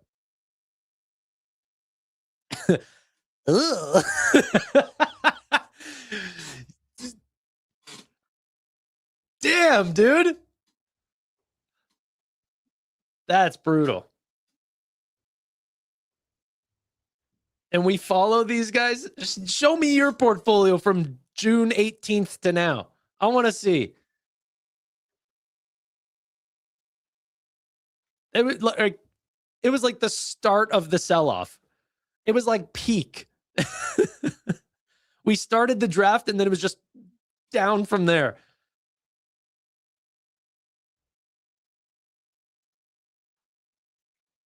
What an ugly day, yeah. Yeah, not even Matt is red, and he's shorting SpaceX. That company was down like, or he was up like nearly 40% on that name. It's still not enough. Wild activity. I gotta text my fiance to bring me some food. Let's go ahead and, you know what? There was actually an interview with Patrick O'Shaughnessy and Sam Altman. I'm willing to risk my YouTube to see if I can watch this. I don't know if people have done reviews of his content before. There should be like a YouTube thing that tells you whether or not you can watch other people's content. It's more of like a, a see and feel type thing. I did want to see what Sam Altman thought of personal AI, robotics, ChatGPT, these sort of things. So let's go ahead and have a listen. If I get pulled down, at least I got 5 gifted, Yeah. Let's imagine that we could build this product that could just do exactly what I said for all your stuff. Always on, looking at everything you look at your computer, listening to every meeting that you're in, reading every document you read. And then not only can it do all that, which takes a lot of tokens, you can just drag a slider about like, while I'm asleep, you can spend this many tokens thinking, like come up with useful new ideas for me, do whatever work you can. And then just like keep thinking about what I should do next. What an interesting thing is, like just spend more compute making your output better for me the next morning. I would drag that slider quite far. I'd be willing to spend a lot for that. But the amount of compute that would require, if everybody in the world wants to drag that slider pretty far, it's like a lot. I'd love to hear you talk about how you think of the nature of this new intelligence. Someone told me recently, planes don't fly like a bird. And this intelligence is a very alien kind of intelligence. Yeah, it's a very alien kind of intelligence. And everyone's talking about how if you can verify something, it's just going to win, right? Like with enough compute and enough IQ, like it'll just brute force its way to a solution. And then in other domains where humans and the data and evals that they've done have been a huge part of it, it's surprising to me like how much money it's cost to get good at, I don't know, law, reasoning tracing law or something. I'm just curious, like, I'm not sure how It's a beautiful question. Your kid is. Well, you have a boy or girl? One of each. When they're 7 or age of reason or whatever, and you can describe to them, like, what is the nature of this intelligence? Like, how would you describe it? It's a beautiful question. I don't think I've been asked this before, or even any version of it. The thing that's coming to mind right now is I would just say it's like a computer. And it's like a computer in the way that it can do a lot of things that people just can't do, like multiply 2 gigantic numbers very quickly and give you the answer.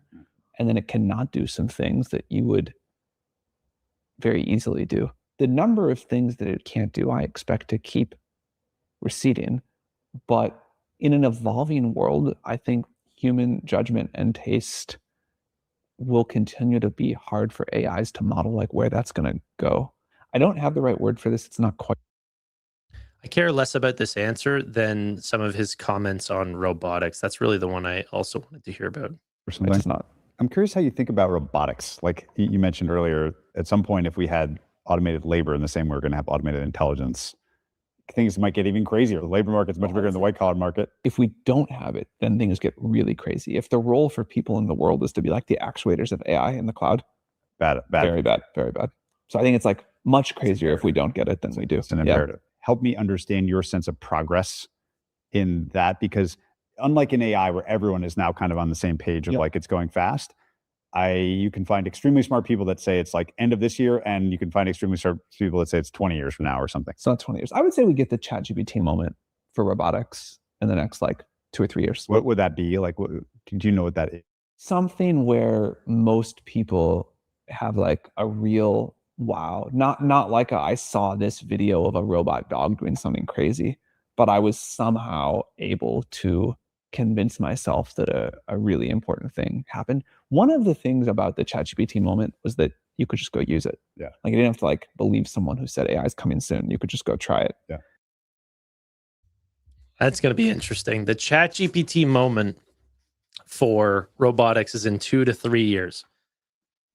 And you won't have to believe someone about it. You're going to see it.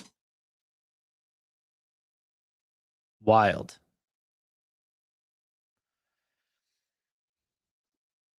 This guy, you guys hate Sam Altman. It's crazy. I don't hate him. I think some of his answers are a little bit weird, but you know, I think a lot of these super famous CEOs, they're all neurodivergent little weirdos. Yeah.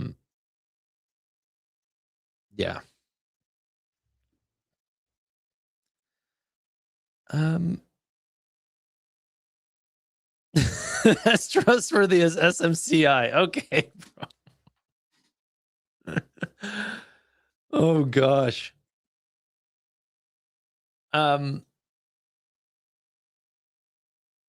Yeah, no, those are not my feelings. Okay. Meta, by the way, as we were speaking with Hamid, under $600. Under 600.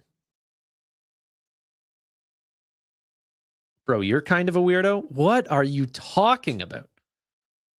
You think I resemble the Mark Zuckerbergs and the Sam Altmans of the world? You would put me in that class of people in terms of weirdness? True, yeah. No, yes, lol. Wait a second. You're close? No, bro. I am not. That's extremely disrespectful, and you all will pay. Okay? Call me weird now. You're telling the weird guy at the school that he's weird. Good luck. Okay.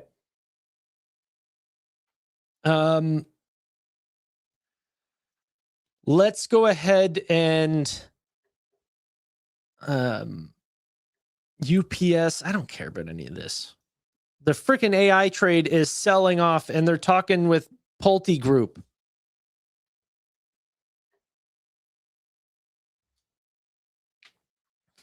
The mustache is very suspicious.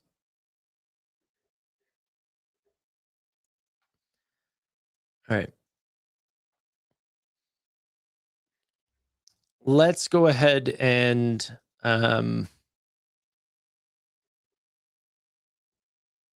don't know, just getting ready for Bloom Energy. Amazon, by the way, filed for 5,100 plus satellites for direct-to-device constellations, or like one big constellation for Amazon Leo. See if they can compete directly with SpaceX, I guess. The network would use Globalstar spectrum and ground infrastructure. Didn't they acquire this business, Globalstar? I think they did. To expand from emergency messaging into voice, data, and industrial Internet of Things. Okay. Google also announced that Peacock is coming to YouTube Premium subscribers. Pretty cool. Visa is cutting 7% of their workforce.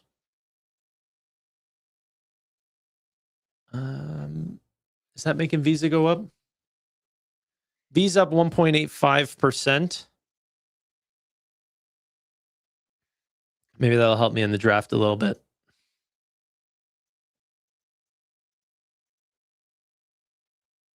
Tanner, what does your fiance think of the mustache?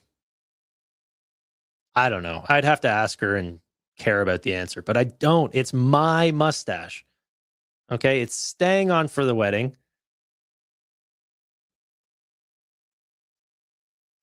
Yeah. I like it.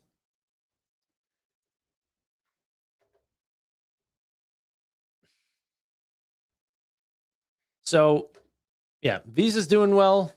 Google's actually up a lot today, up 2.3%. Bloom Energy down 11, but quickly coming back. We're up $10 now.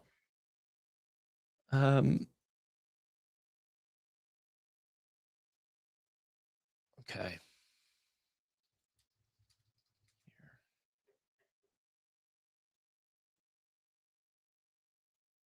You look like a low T baby without the mustache. That's what I am without the mustache. I don't look like I have low testosterone. I have low testosterone. But I'm in this weird late 20s moment where it would be freaky and disgusting if I went on TRT. And yeah, I'm not old enough and I'm not young enough to, I don't even know what the alternative is. So I just accept my fate. Are you in your 20s? I'm 28.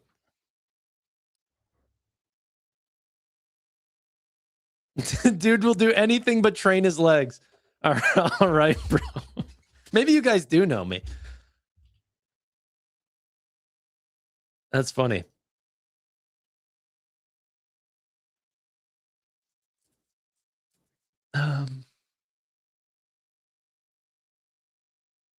I'm not even on it at 47. Don't bother.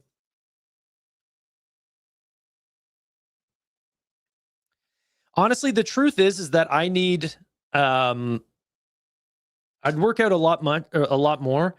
I have 2 unusable shoulders right now. I don't need physio.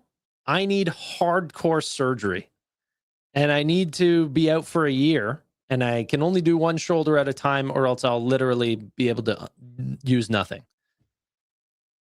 And I'm too weak of an individual to start the timeline. And so I'm delaying it, and I'm living a half-baked life because I can't lift heavy objects right now. Just joined. What did I miss?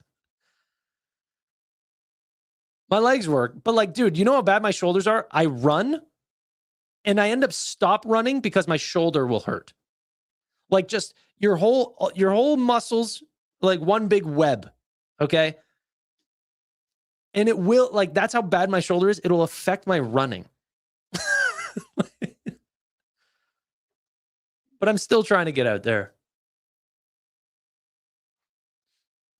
What happened to your shoulders? Bad injuries, jujitsu, a flight of stairs happened just a ton of stress.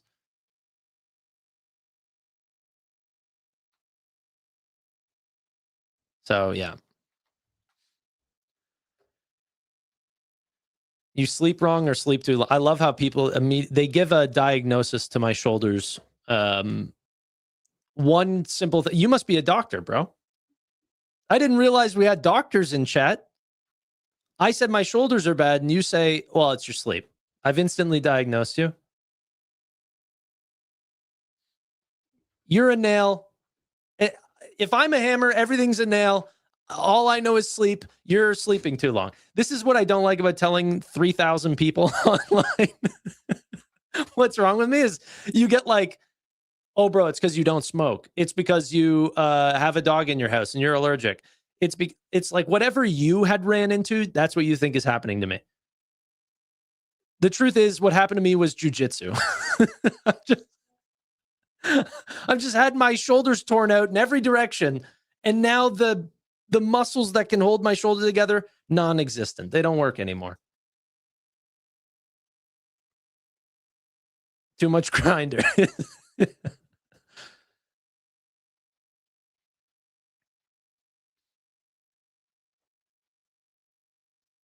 It's 1.7K. You're on YouTube, brother. Currently, we have 3,213 people watching.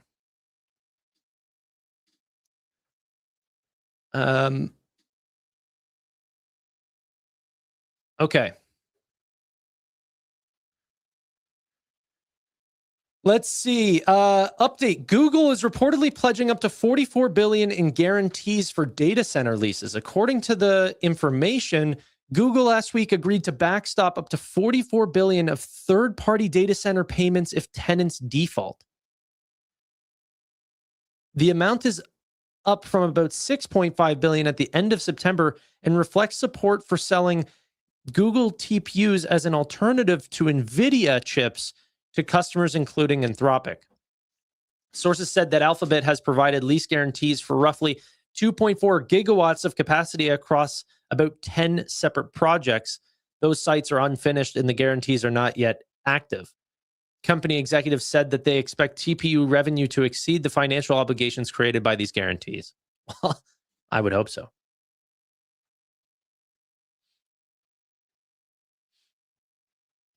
This is like, that's going to be another one of those things that people are saying, hey, in a perfect world, they wouldn't have to do these types of guarantees. And yes, while I agree with you 100%, but in a world where it's extremely competitive to get NVIDIA chips versus TPUs, if you can add on another guarantee to say, hey, you know, we'll help with the leasing on your data center if you use our chips, it might be a way to start securing some market share, really get a name out there for you. If there's something that, you know, has been pretty successful for Google, it's a compounder of capital. If they think it's a good idea to do, who the heck are we to say otherwise? You know, like since they've been a public company for like 22 years or something, they've compounded like return on invested capital by over 30%. It's something like 31 or 32%. That doesn't happen. Name a second one. Doesn't exist. SoFi X Gate BBB deal. Yeah, it's for Gate US. It's pretty small. It's exciting, but and also not new. People are highlighting this like it's a new story. It's not new. But yeah, Gate US is not huge.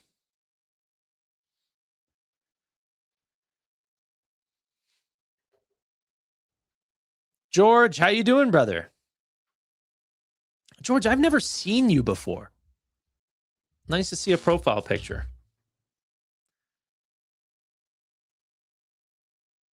Love a good profile picture. How is it different than what Nvidia is doing? This is the same thing. Yeah, extremely similar, right? But it's just more of what people don't like.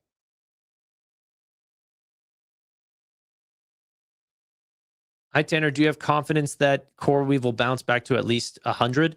I mean, I have extremely high confidence of that. I couldn't tell you what the timeline is, though. Will it happen this quarter after we see earnings? Maybe. I think earnings are going to be quite good. Could it be after the new semi-analysis ranking that ranks Neoclouds and keeps CoreWeave at the top? Maybe is not enough, but they're just going to constantly need to continue to perform. And then on top of that, we want to see some certainties that we're not going to see rate cuts this month. We would love to see that the situation with Iran starts to fade and that they do end up getting to another deal. The Strait of Hormuz opens and things go back to the way they were.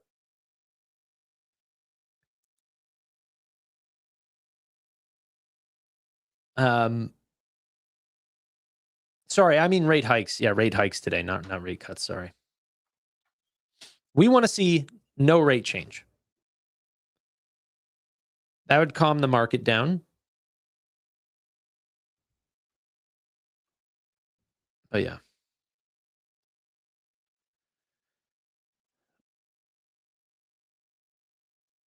Okay. Do you like mine? I do like your profile picture.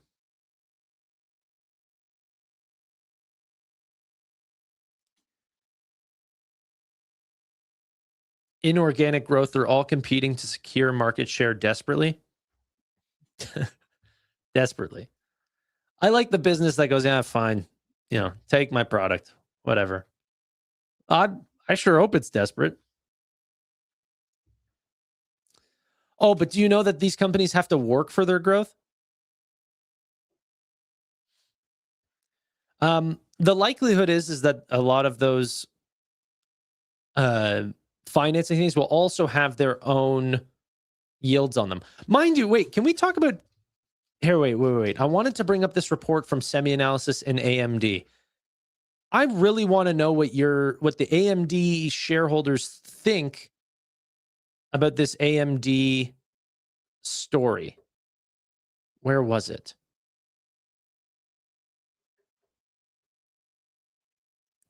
Tell me how you guys feel about this.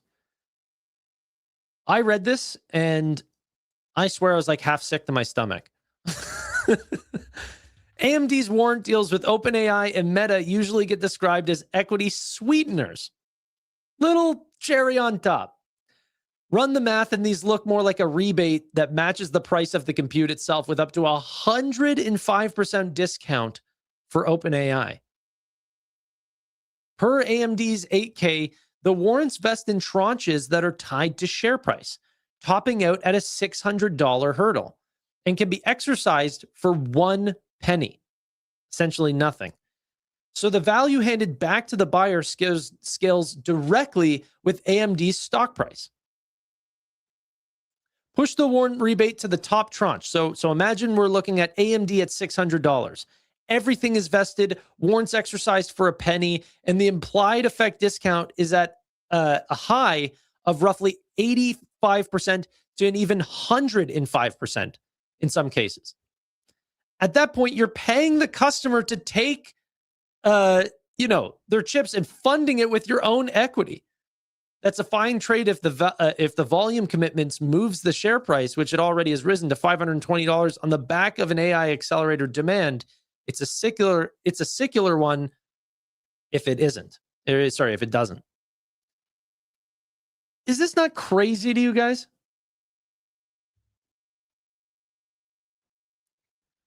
That they're going to say, hey, like, if our share price on the back of this major amounts of chips that we're going to give you, we're going to give you our equity.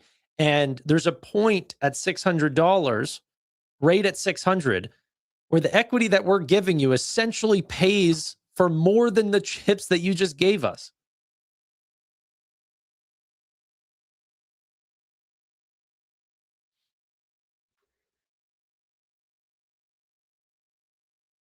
Wild.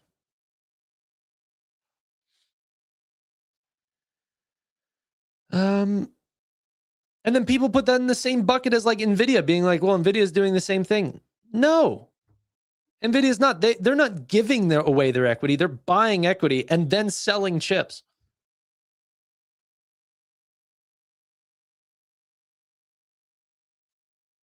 That doesn't help the secular argument. No, I agree, but that's a different strategy than the ones that I've talked about. That's very different than Nvidia's strategy. AMD needs to get their foot in the door. That's fair. If they do get a lot of sales up front, while they are selling their stock, they're getting real cash that they can put back into R&D. They can really start to learn a lot from having massive clusters online. They could probably get an R&D advantage there. They can get great customer relationships. Those customers can get a feel for their products at scale. And then those customers might come back for more for the next generation of chips.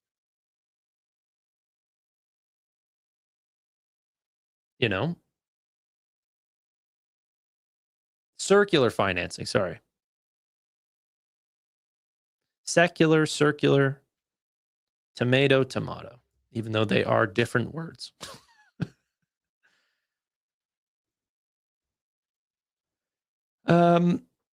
Are you doing Visa's earnings after? Is it Visa tonight? Okay, so we have, I'm not, but Visa is in my stock draft, so I hope for good things. Fingers crossed. Bloom Energy, Seagate, let's do a poll right now. Do you guys want to listen to these calls? Which one do you want to listen to? Bloom Energy or Seagate? Is that STX? Yeah. Or maybe we don't listen to any of the calls. We just get the numbers and then we wrap up at like 4:15 or something. I might just do that. Which call would you listen to?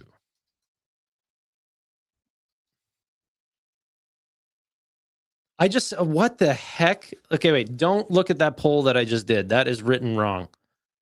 Don't. I said yes, no, or none. Okay, let's try that again. It's a long day, okay? You guys work a 3-hour shift and then tell me how you feel. BE STX. None of the above.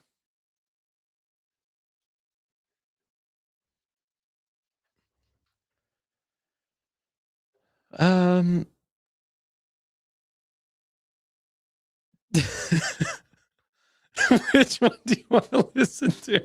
Yes. Okay.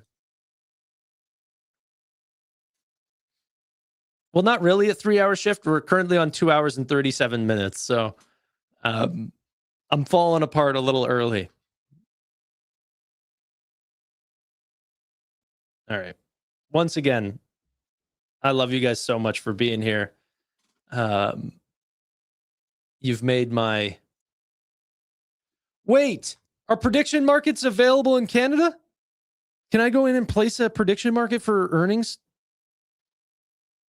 How do I do this?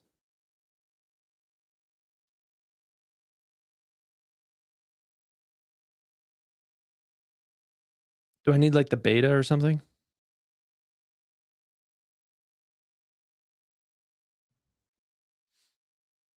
Okay, I'll do it later.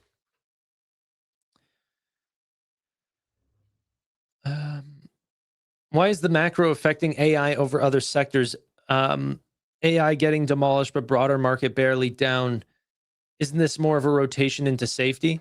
Yeah. I'm just saying there's stacking effects that are happening. You have companies that are going into negative free cash flow. On top of that, you're also getting hit with potential rate hikes.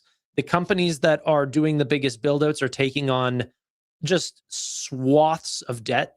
That debt, a lot of the time, is variable rates. So if we end up seeing rate hikes, the unit economics that the CRWVs, the NBISs, the oracles of the world could potentially change their economics if the 25 bips was not initially expected. So it's sort of multiple things packed onto one, not just saying that rate hikes are affecting, just this question over multiples of others. Trophy cake. Margarita money. Thank you so much.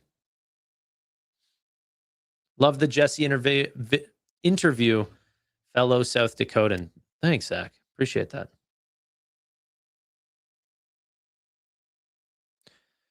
$25 bips is nothing. It's absolutely not nothing. That's Oracle has something like $150 billion in debt. You go see how that affects their interest expenses. It's a big deal. Yeah, 25 bips on 30 trillion. It's not just Oracle.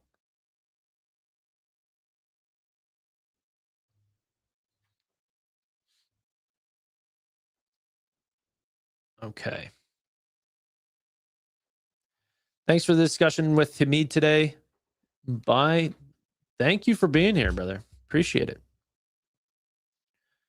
Yeah, Anthropic's current run rate right now is being set at $74 billion. As you can see, where it's slotted in the list right now based on these current estimates is just a little above American Express. Eli Lilly does 72 billion. Lockheed Martin does 75 billion. Hey, Tanner, where can I find the Wealthmatica video? Use this link in the chat. This is the second channel. Wealthmatica video. Here, wait, let me text Marshall.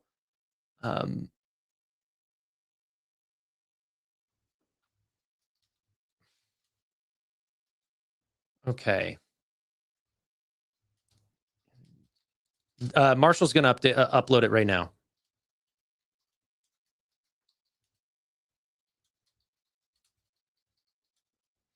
Okay. We're going to get the Wealthmatica video here in a second. What do you think SanDisk will be in 2027? I don't know, man. I don't know. All right, let's check CNBC really quick before the market comes to close.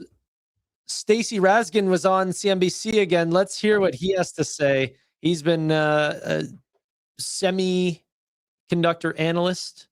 I forget which company he works for, but let's have a listen. He's very, very big in this space. Stocks continuing to sell off. The SOX Semis ETF is having its worst month since December 2002. It's been a whole generation since then. Joining me now to discuss Bernstein's Stacy Raskin. Stacy, what gives? 2002 was even before my time, and I've been doing this for a while. Yeah.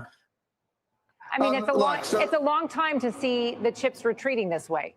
Yeah, but you have to remember, like they had a phenomenal run into this, and everybody, gets concerned. We're down. I think the SOX is down 25% or so off of its peak, but it's up well over 50%, almost 60% year to date, up almost 100% year over year, and I almost feel like if we'd gotten here like monotonically, like smoothly, like everybody would feel fine. But that's wishful thinking. It never happens like that. We always overshoot and undershoot.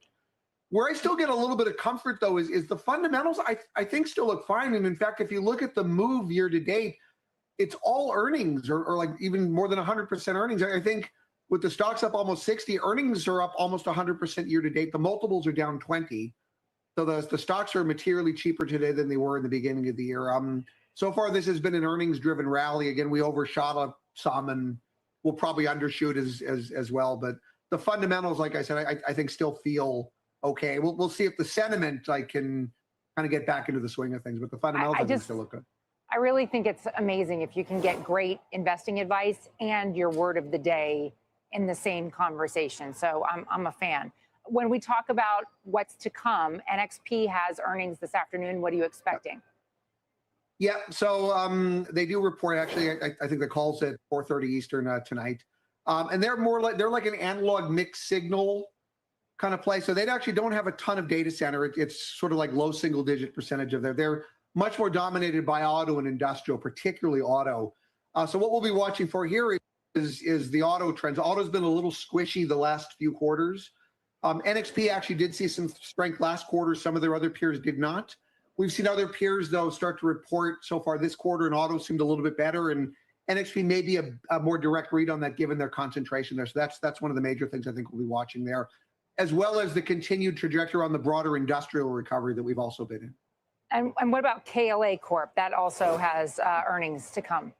They are also reporting it. And look, Semicap is one of these other areas. Semicap is the companies that make the tools that make equipment, and KLAC is one of those. And Semicap is another one that had a massive run, and they're all well off the peak, although they've actually even outperformed semis year to date. Most of those guys are up, I don't know, anywhere between 60 and close to 90% year to date. So they're still having a pretty strong run.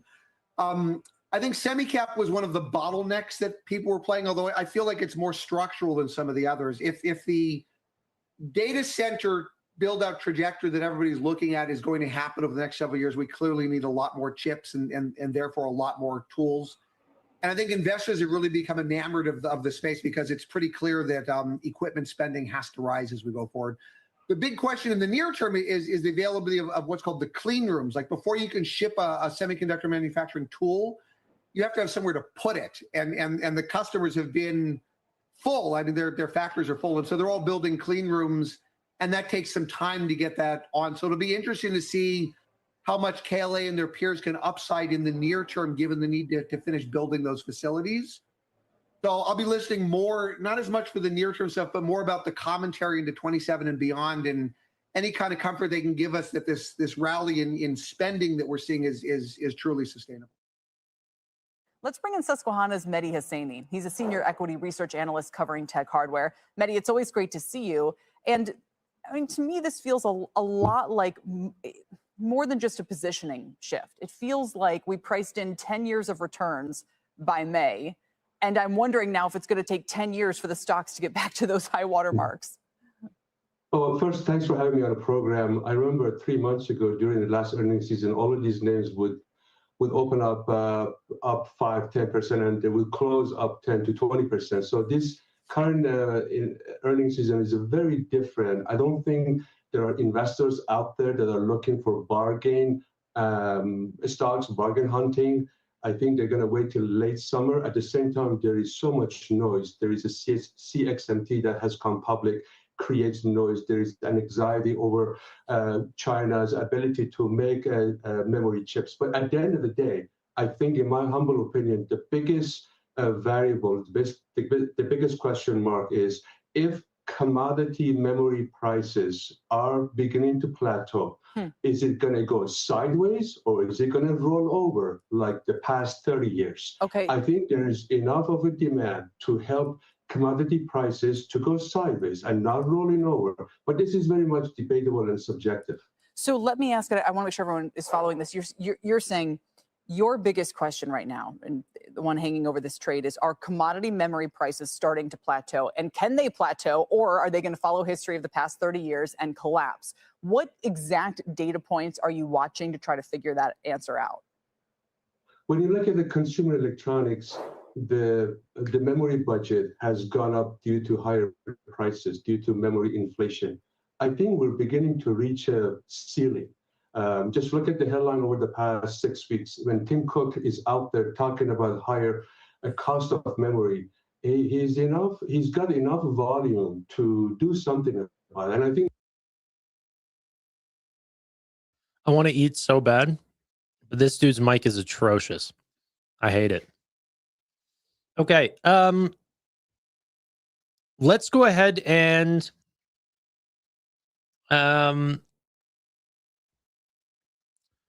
I don't know. So I want to see what times that Bloom Energy and Seagate and all of these companies are actually reporting earnings. I think that'll help gauge whether or not I'm going to stick around to listen to those. If they're like 4:30, I will. If they're not, I'll go. But let's have a listen to this real quick. Is chief economist at SMBC Americas and former counselor to Treasury. I swear I was not ready for that. All right, let's continue to listen. Secretary Scott Bessent. Let's just be clear on where you stand on this first, Joe. Hike, hold, or cut? Hike. Hike now? Yeah. Hike tomorrow. Why? Hike. Because the economy is fine. Inflation risk is to the upside. The Fed cut 75 last year. The last move very contentious when it was in December to guard against unwanted weakness in the labor market. Labor market's healthier, it's stabilized, it's improving. Take back that easing. I'd be in the, well, I think that this hike thing is backward looking. Now, I understand what's going on with inflation, but talk a little bit, where do you see it going? Because the last month was when we had a miss in both the labor market and the inflation data for the first time in a while. It feels like the fever is breaking. And I'd like to be persuaded that he could do something where, what's the term for it? Tighten the balance sheet, but also lower the policy rate? The data the last month was very friendly and would suggest they could wait. The problem is the Fed has missed its inflation target going on 6 years. If you look at the core PCE, it's over a point above where it needs to be. And if you look in the past, when has inflation gotten back to target? It's always been because the Fed's tightened. So the fever might be breaking, but there's no historical evidence to suggest it will get back to 2. Monetary policy isn't tight, with maybe one exception, housing, but that's only 3% of the economy. So you've got easing last year. You've got the likely rise in the real rate, R star, because of all this CapEx spending. Oh, really? And if you're Kevin Warsh and you're looking at the trends in the data, you want the meetings to be live, this is a perfect opportunity to hike because it's not going to be a total shock, but it'll be a mild surprise relative to market pricing, and you move away from the Bernanke, Yellen, Powell timeline of always signaling a bias and then reconfirming, let's say, a Jackson Hole and then doing it at the September meeting, et cetera. Steve, jump in here. I think there's 2 questions that Joe raises, and I think he knows it. The first one is, should the Fed be hiking? And Joe's answered that question in the affirmative. The second question is, should the Fed be hiking by surprise? And I think it's that question that I think is worth exploring.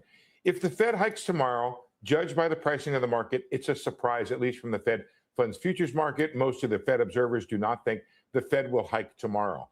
The effect of that, and of doing it that way, would essentially be to put everybody on guard for either any possible outcome from a Fed meeting or potentially much more hawkish pricing than the market had previously had for future interest rates. So I agree that a hike could be warranted here and could perhaps help break the back of inflation and prove the Fed's and Chair Warsh's seriousness about inflation.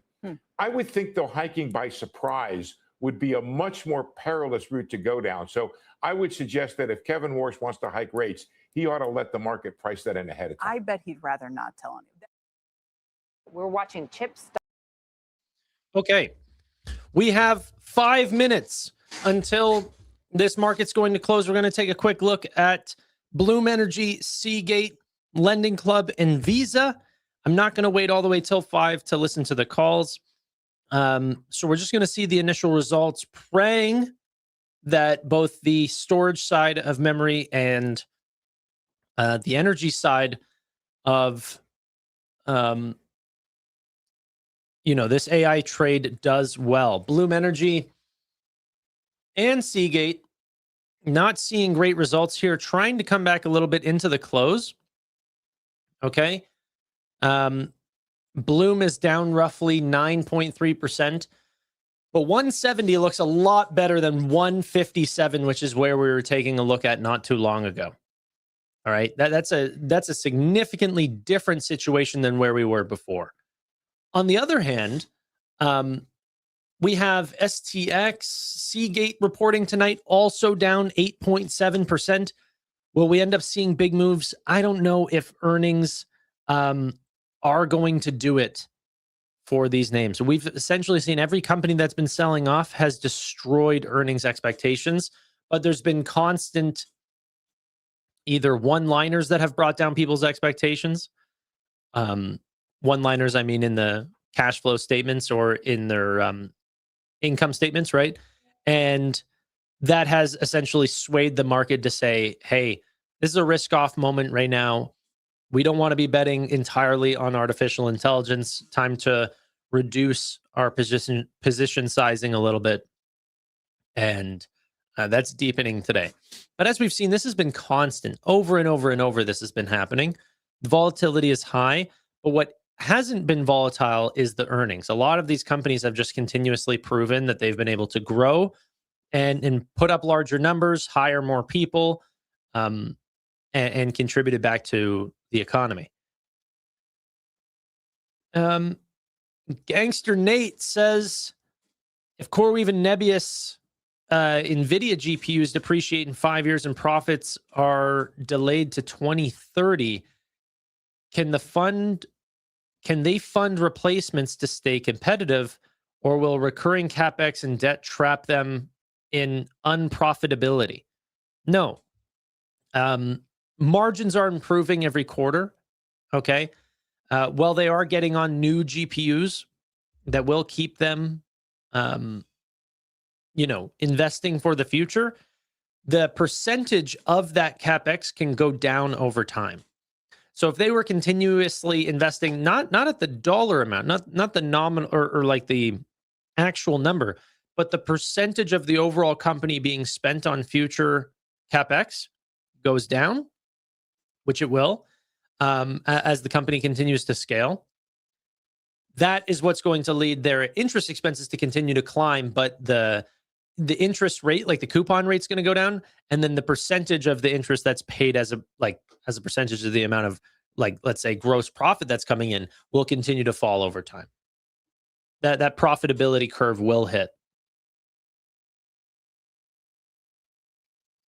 But like, dude, Hamid brought up a point during our conversation that cannot be undersold. Okay. He said that the old GPUs now have higher hourly spot rates for them, meaning how much it would cost to rent out a GPU for an hour. They've been going up.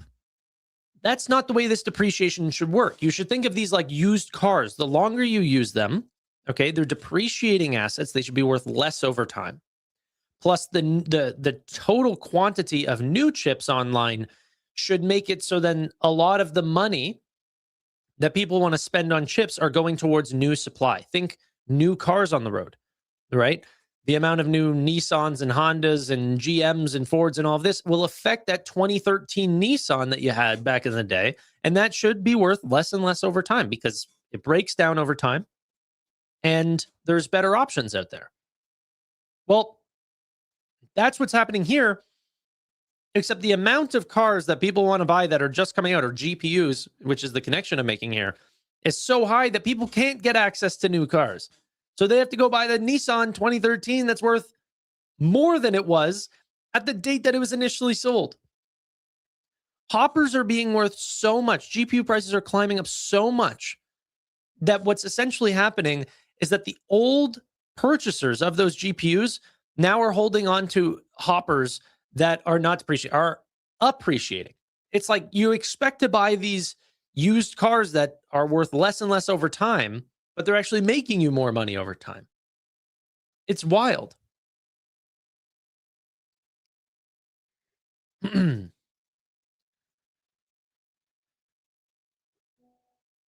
GPUs go up in actual or in value over time. So exactly like actual cars. Well, yes, they should depreciate, but they're not. Okay. Tom Lee said crypto has bottomed. Oh, no, this is from yesterday. Okay. NASDAQ now on track for its worst July in 24 years. Oh, no.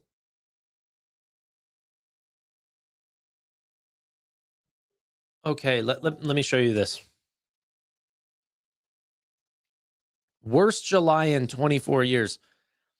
This is on the back of like, you can look at, the bigger you are, the harder you fall type situation. We've also had some pretty unbelievable, like you can see April here up 15.7%. That looks to be the best April in 24 years. May was the best May we've seen in 24 years. So whenever yearly returns are extremely high and we're putting up these extremely high results, you're going to have drawdowns that are extremely high. But look at the July average returns on July, usually green. Oh my gosh. Not only was it the worst returning July in 24 years, it looks to be by a long shot. The last biggest one down 1.68%. This one down 8% so far. Ring the bell for likes. Ding a ding ding ding ding ding. There you go. Water bottle bell. Okay. We have Bloom Energy, STX Lending Club, which is now called Happen Bank. We also have Visa. And what else is there going on in the after hours? Waste management is another one. Waste management. I know you don't see any of these right now, but I promise you, I'm putting them in my recents, and then we can just sort by recent, and all these will be here. Teradyne is tonight. Whoa, Enphase. Okay, let's sort by recent here. Ford CLA is up 2%. Seagate, Bloom. Let's see what else. We've got Cheesecake Factory as well. Stag, Logitech. Do we care about any of these? I'll put Logitech just to see what's going on here. Okay, ladies and gentlemen, this has been a wild day today, but hopefully the earnings end up showing up and doing well for people. Good luck, everyone. We'll see if this AI trade is really what we expect it to turn out to be. Bloom Energy, are we seeing any? No, just jitters right now, it looks like. Up 1.25% after a day of being down 13.3%. Pretty wild trade right now. Okay. Nothing just yet. KLA Corp up 2. The first ones that should be reporting is actually Happen. Happen Bank should have came out at 4 o'clock. Skyworks Solutions. I didn't even see that one. Skyworks Solutions ended up showing a double beat. The slightest ever miss. The slightest ever miss on guidance. Guidance expected 128 cents as the estimate. They got 127. They missed by 1 cent. Stock is down. We're down 7%. Everything else beat. They beat on revenue, beat on adjusted EPS, beat on adjusted operating income. GAAP EPS looked great. The ever so slightest. Oh, guys, this is not a market you want to be in right now. They announced a $2 billion buyback. Stock is down 10%. 1 cent miss. This is less than 1%. They missed by like 0.6%. Oh, wow. Seagate up 5. Seagate's up 5. Bloom Energy up 5. Up 6%. Oh, did we just get saved? Let's see the numbers come in here. Not seeing the numbers for Bloom just yet. QRVO also reported today. They're down 1.9. Looks like a triple beat, though. We'll have to look further into this. Bloom Energy up 7. Oh, yes. This is what I wanted to see. Okay, do we have Bloom's numbers just yet? Not just yet. We're getting some Ford numbers. Seagate is out. Seagate's revenue beat by 4%. And EPS beat by 12%. EPS is up 120% year over year. Revenue is up 48%. Seagate's numbers look good. Looks healthy so far. Enphase, we just got their numbers as well. We're seeing in line on EPS. They expected 46 cents. That's exactly what we got. Revenue came in 1 million higher, only a beat by 1%. Pretty nominal.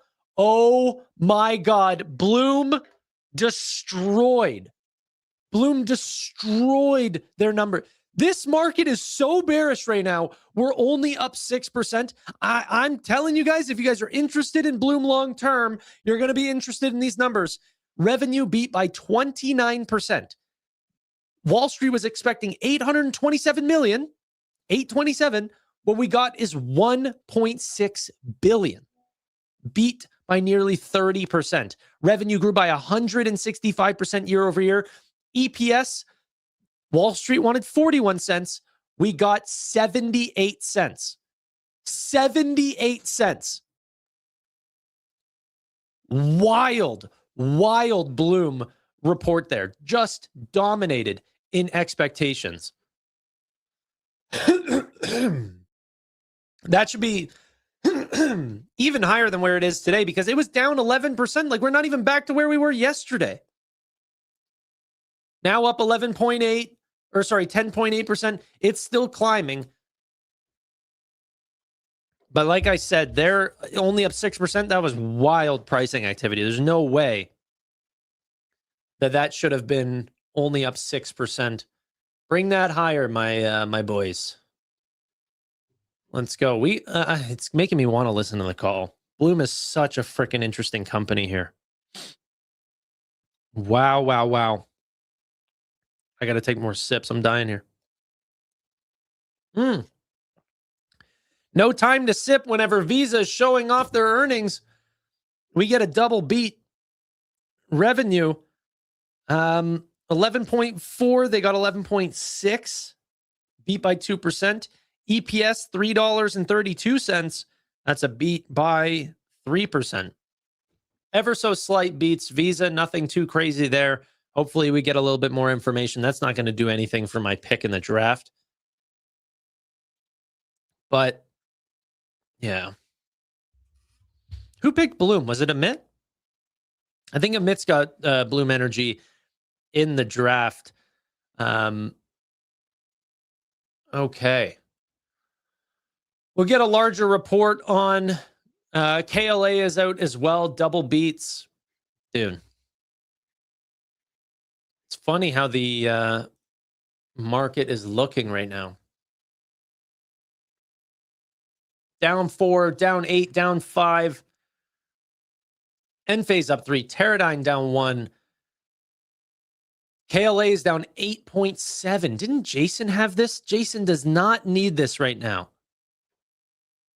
Did he have KLA?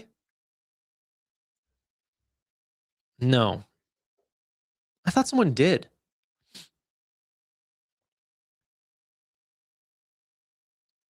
No. Okay. All right. Maybe no one did. Teradyne down. All I'm seeing is like mostly green numbers. Bloom is, I'll make a promise to you guys. If Bloom falls back to where we ended up closing the night, I'll buy Bloom Energy. No questions asked.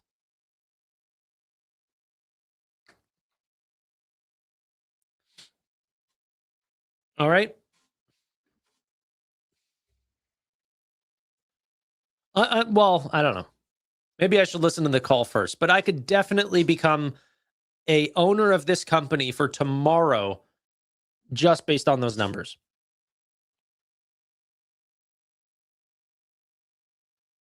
Bloom numbers are out. They crushed.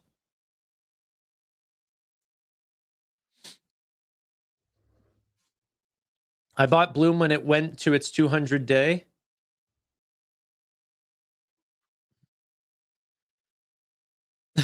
Buy Bloom Energy, no questions asked. It's not a company that I've like not paying attention to. I've listened to probably 3 of their calls now, the last 3. So I'm no expert in Bloom Energy, but yeah, okay, wait, let's take a look a little bit more on Visa's numbers.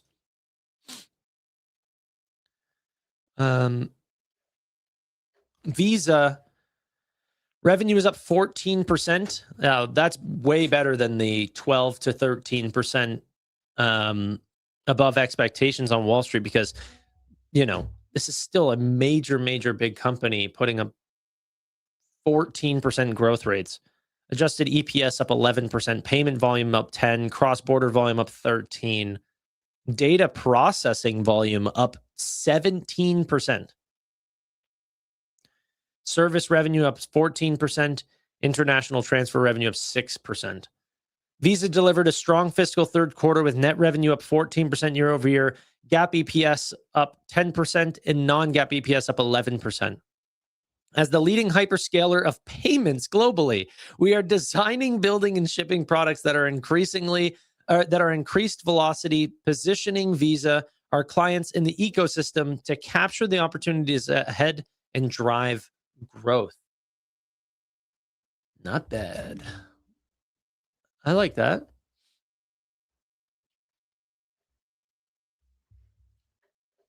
Okay. Are SK numbers out? Is that happening already?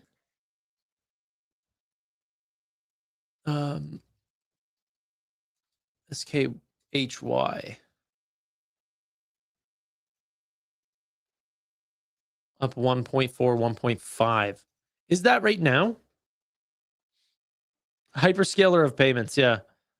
Wild. SK is tomorrow. Gotcha. Yeah, I was going to say, it didn't say it on my thing. Literally using Hamid's apps while he was on the show today. Wild activity.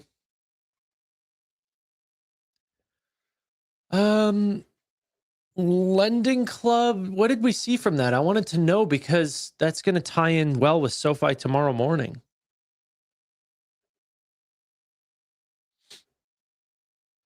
It's at 8 p.m. 4 hours. It'll be 9 a.m. in Korea. Ah. All right. Good to know. Memory's up a bit. Yeah, it's probably on Seagate. Seagate's up 8.7, 8.9%. Bloom is up. Dude, these companies are set like... I don't know how we're going to constantly look at every single component of this AI trade seeing higher than expected growth rates by double-digit numbers, 30%, 90% on EPS, all of this stuff, and then go, yeah, no, sell it off. Sell it off. Let's bring Nvidia down to some of the lowest valuations that it's had in in the last 10 years. I was going to say 20 years. It's not true.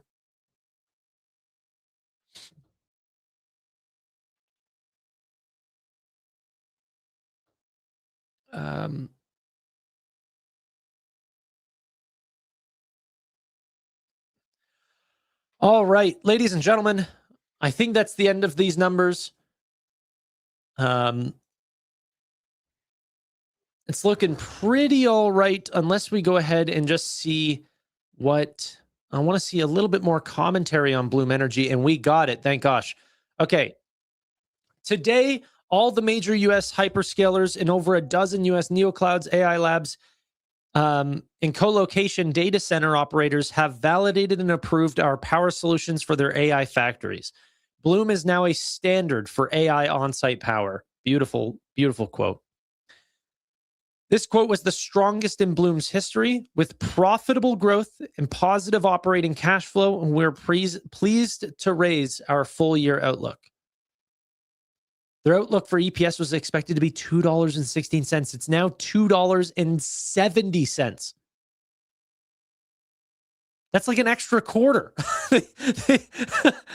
That's insane. Revenue was supposed to be $3.7 billion.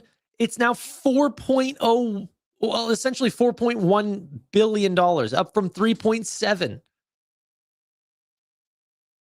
Gross margins of 34%, operating income of $850 million for the full year, non-GAAP. Oh my gosh.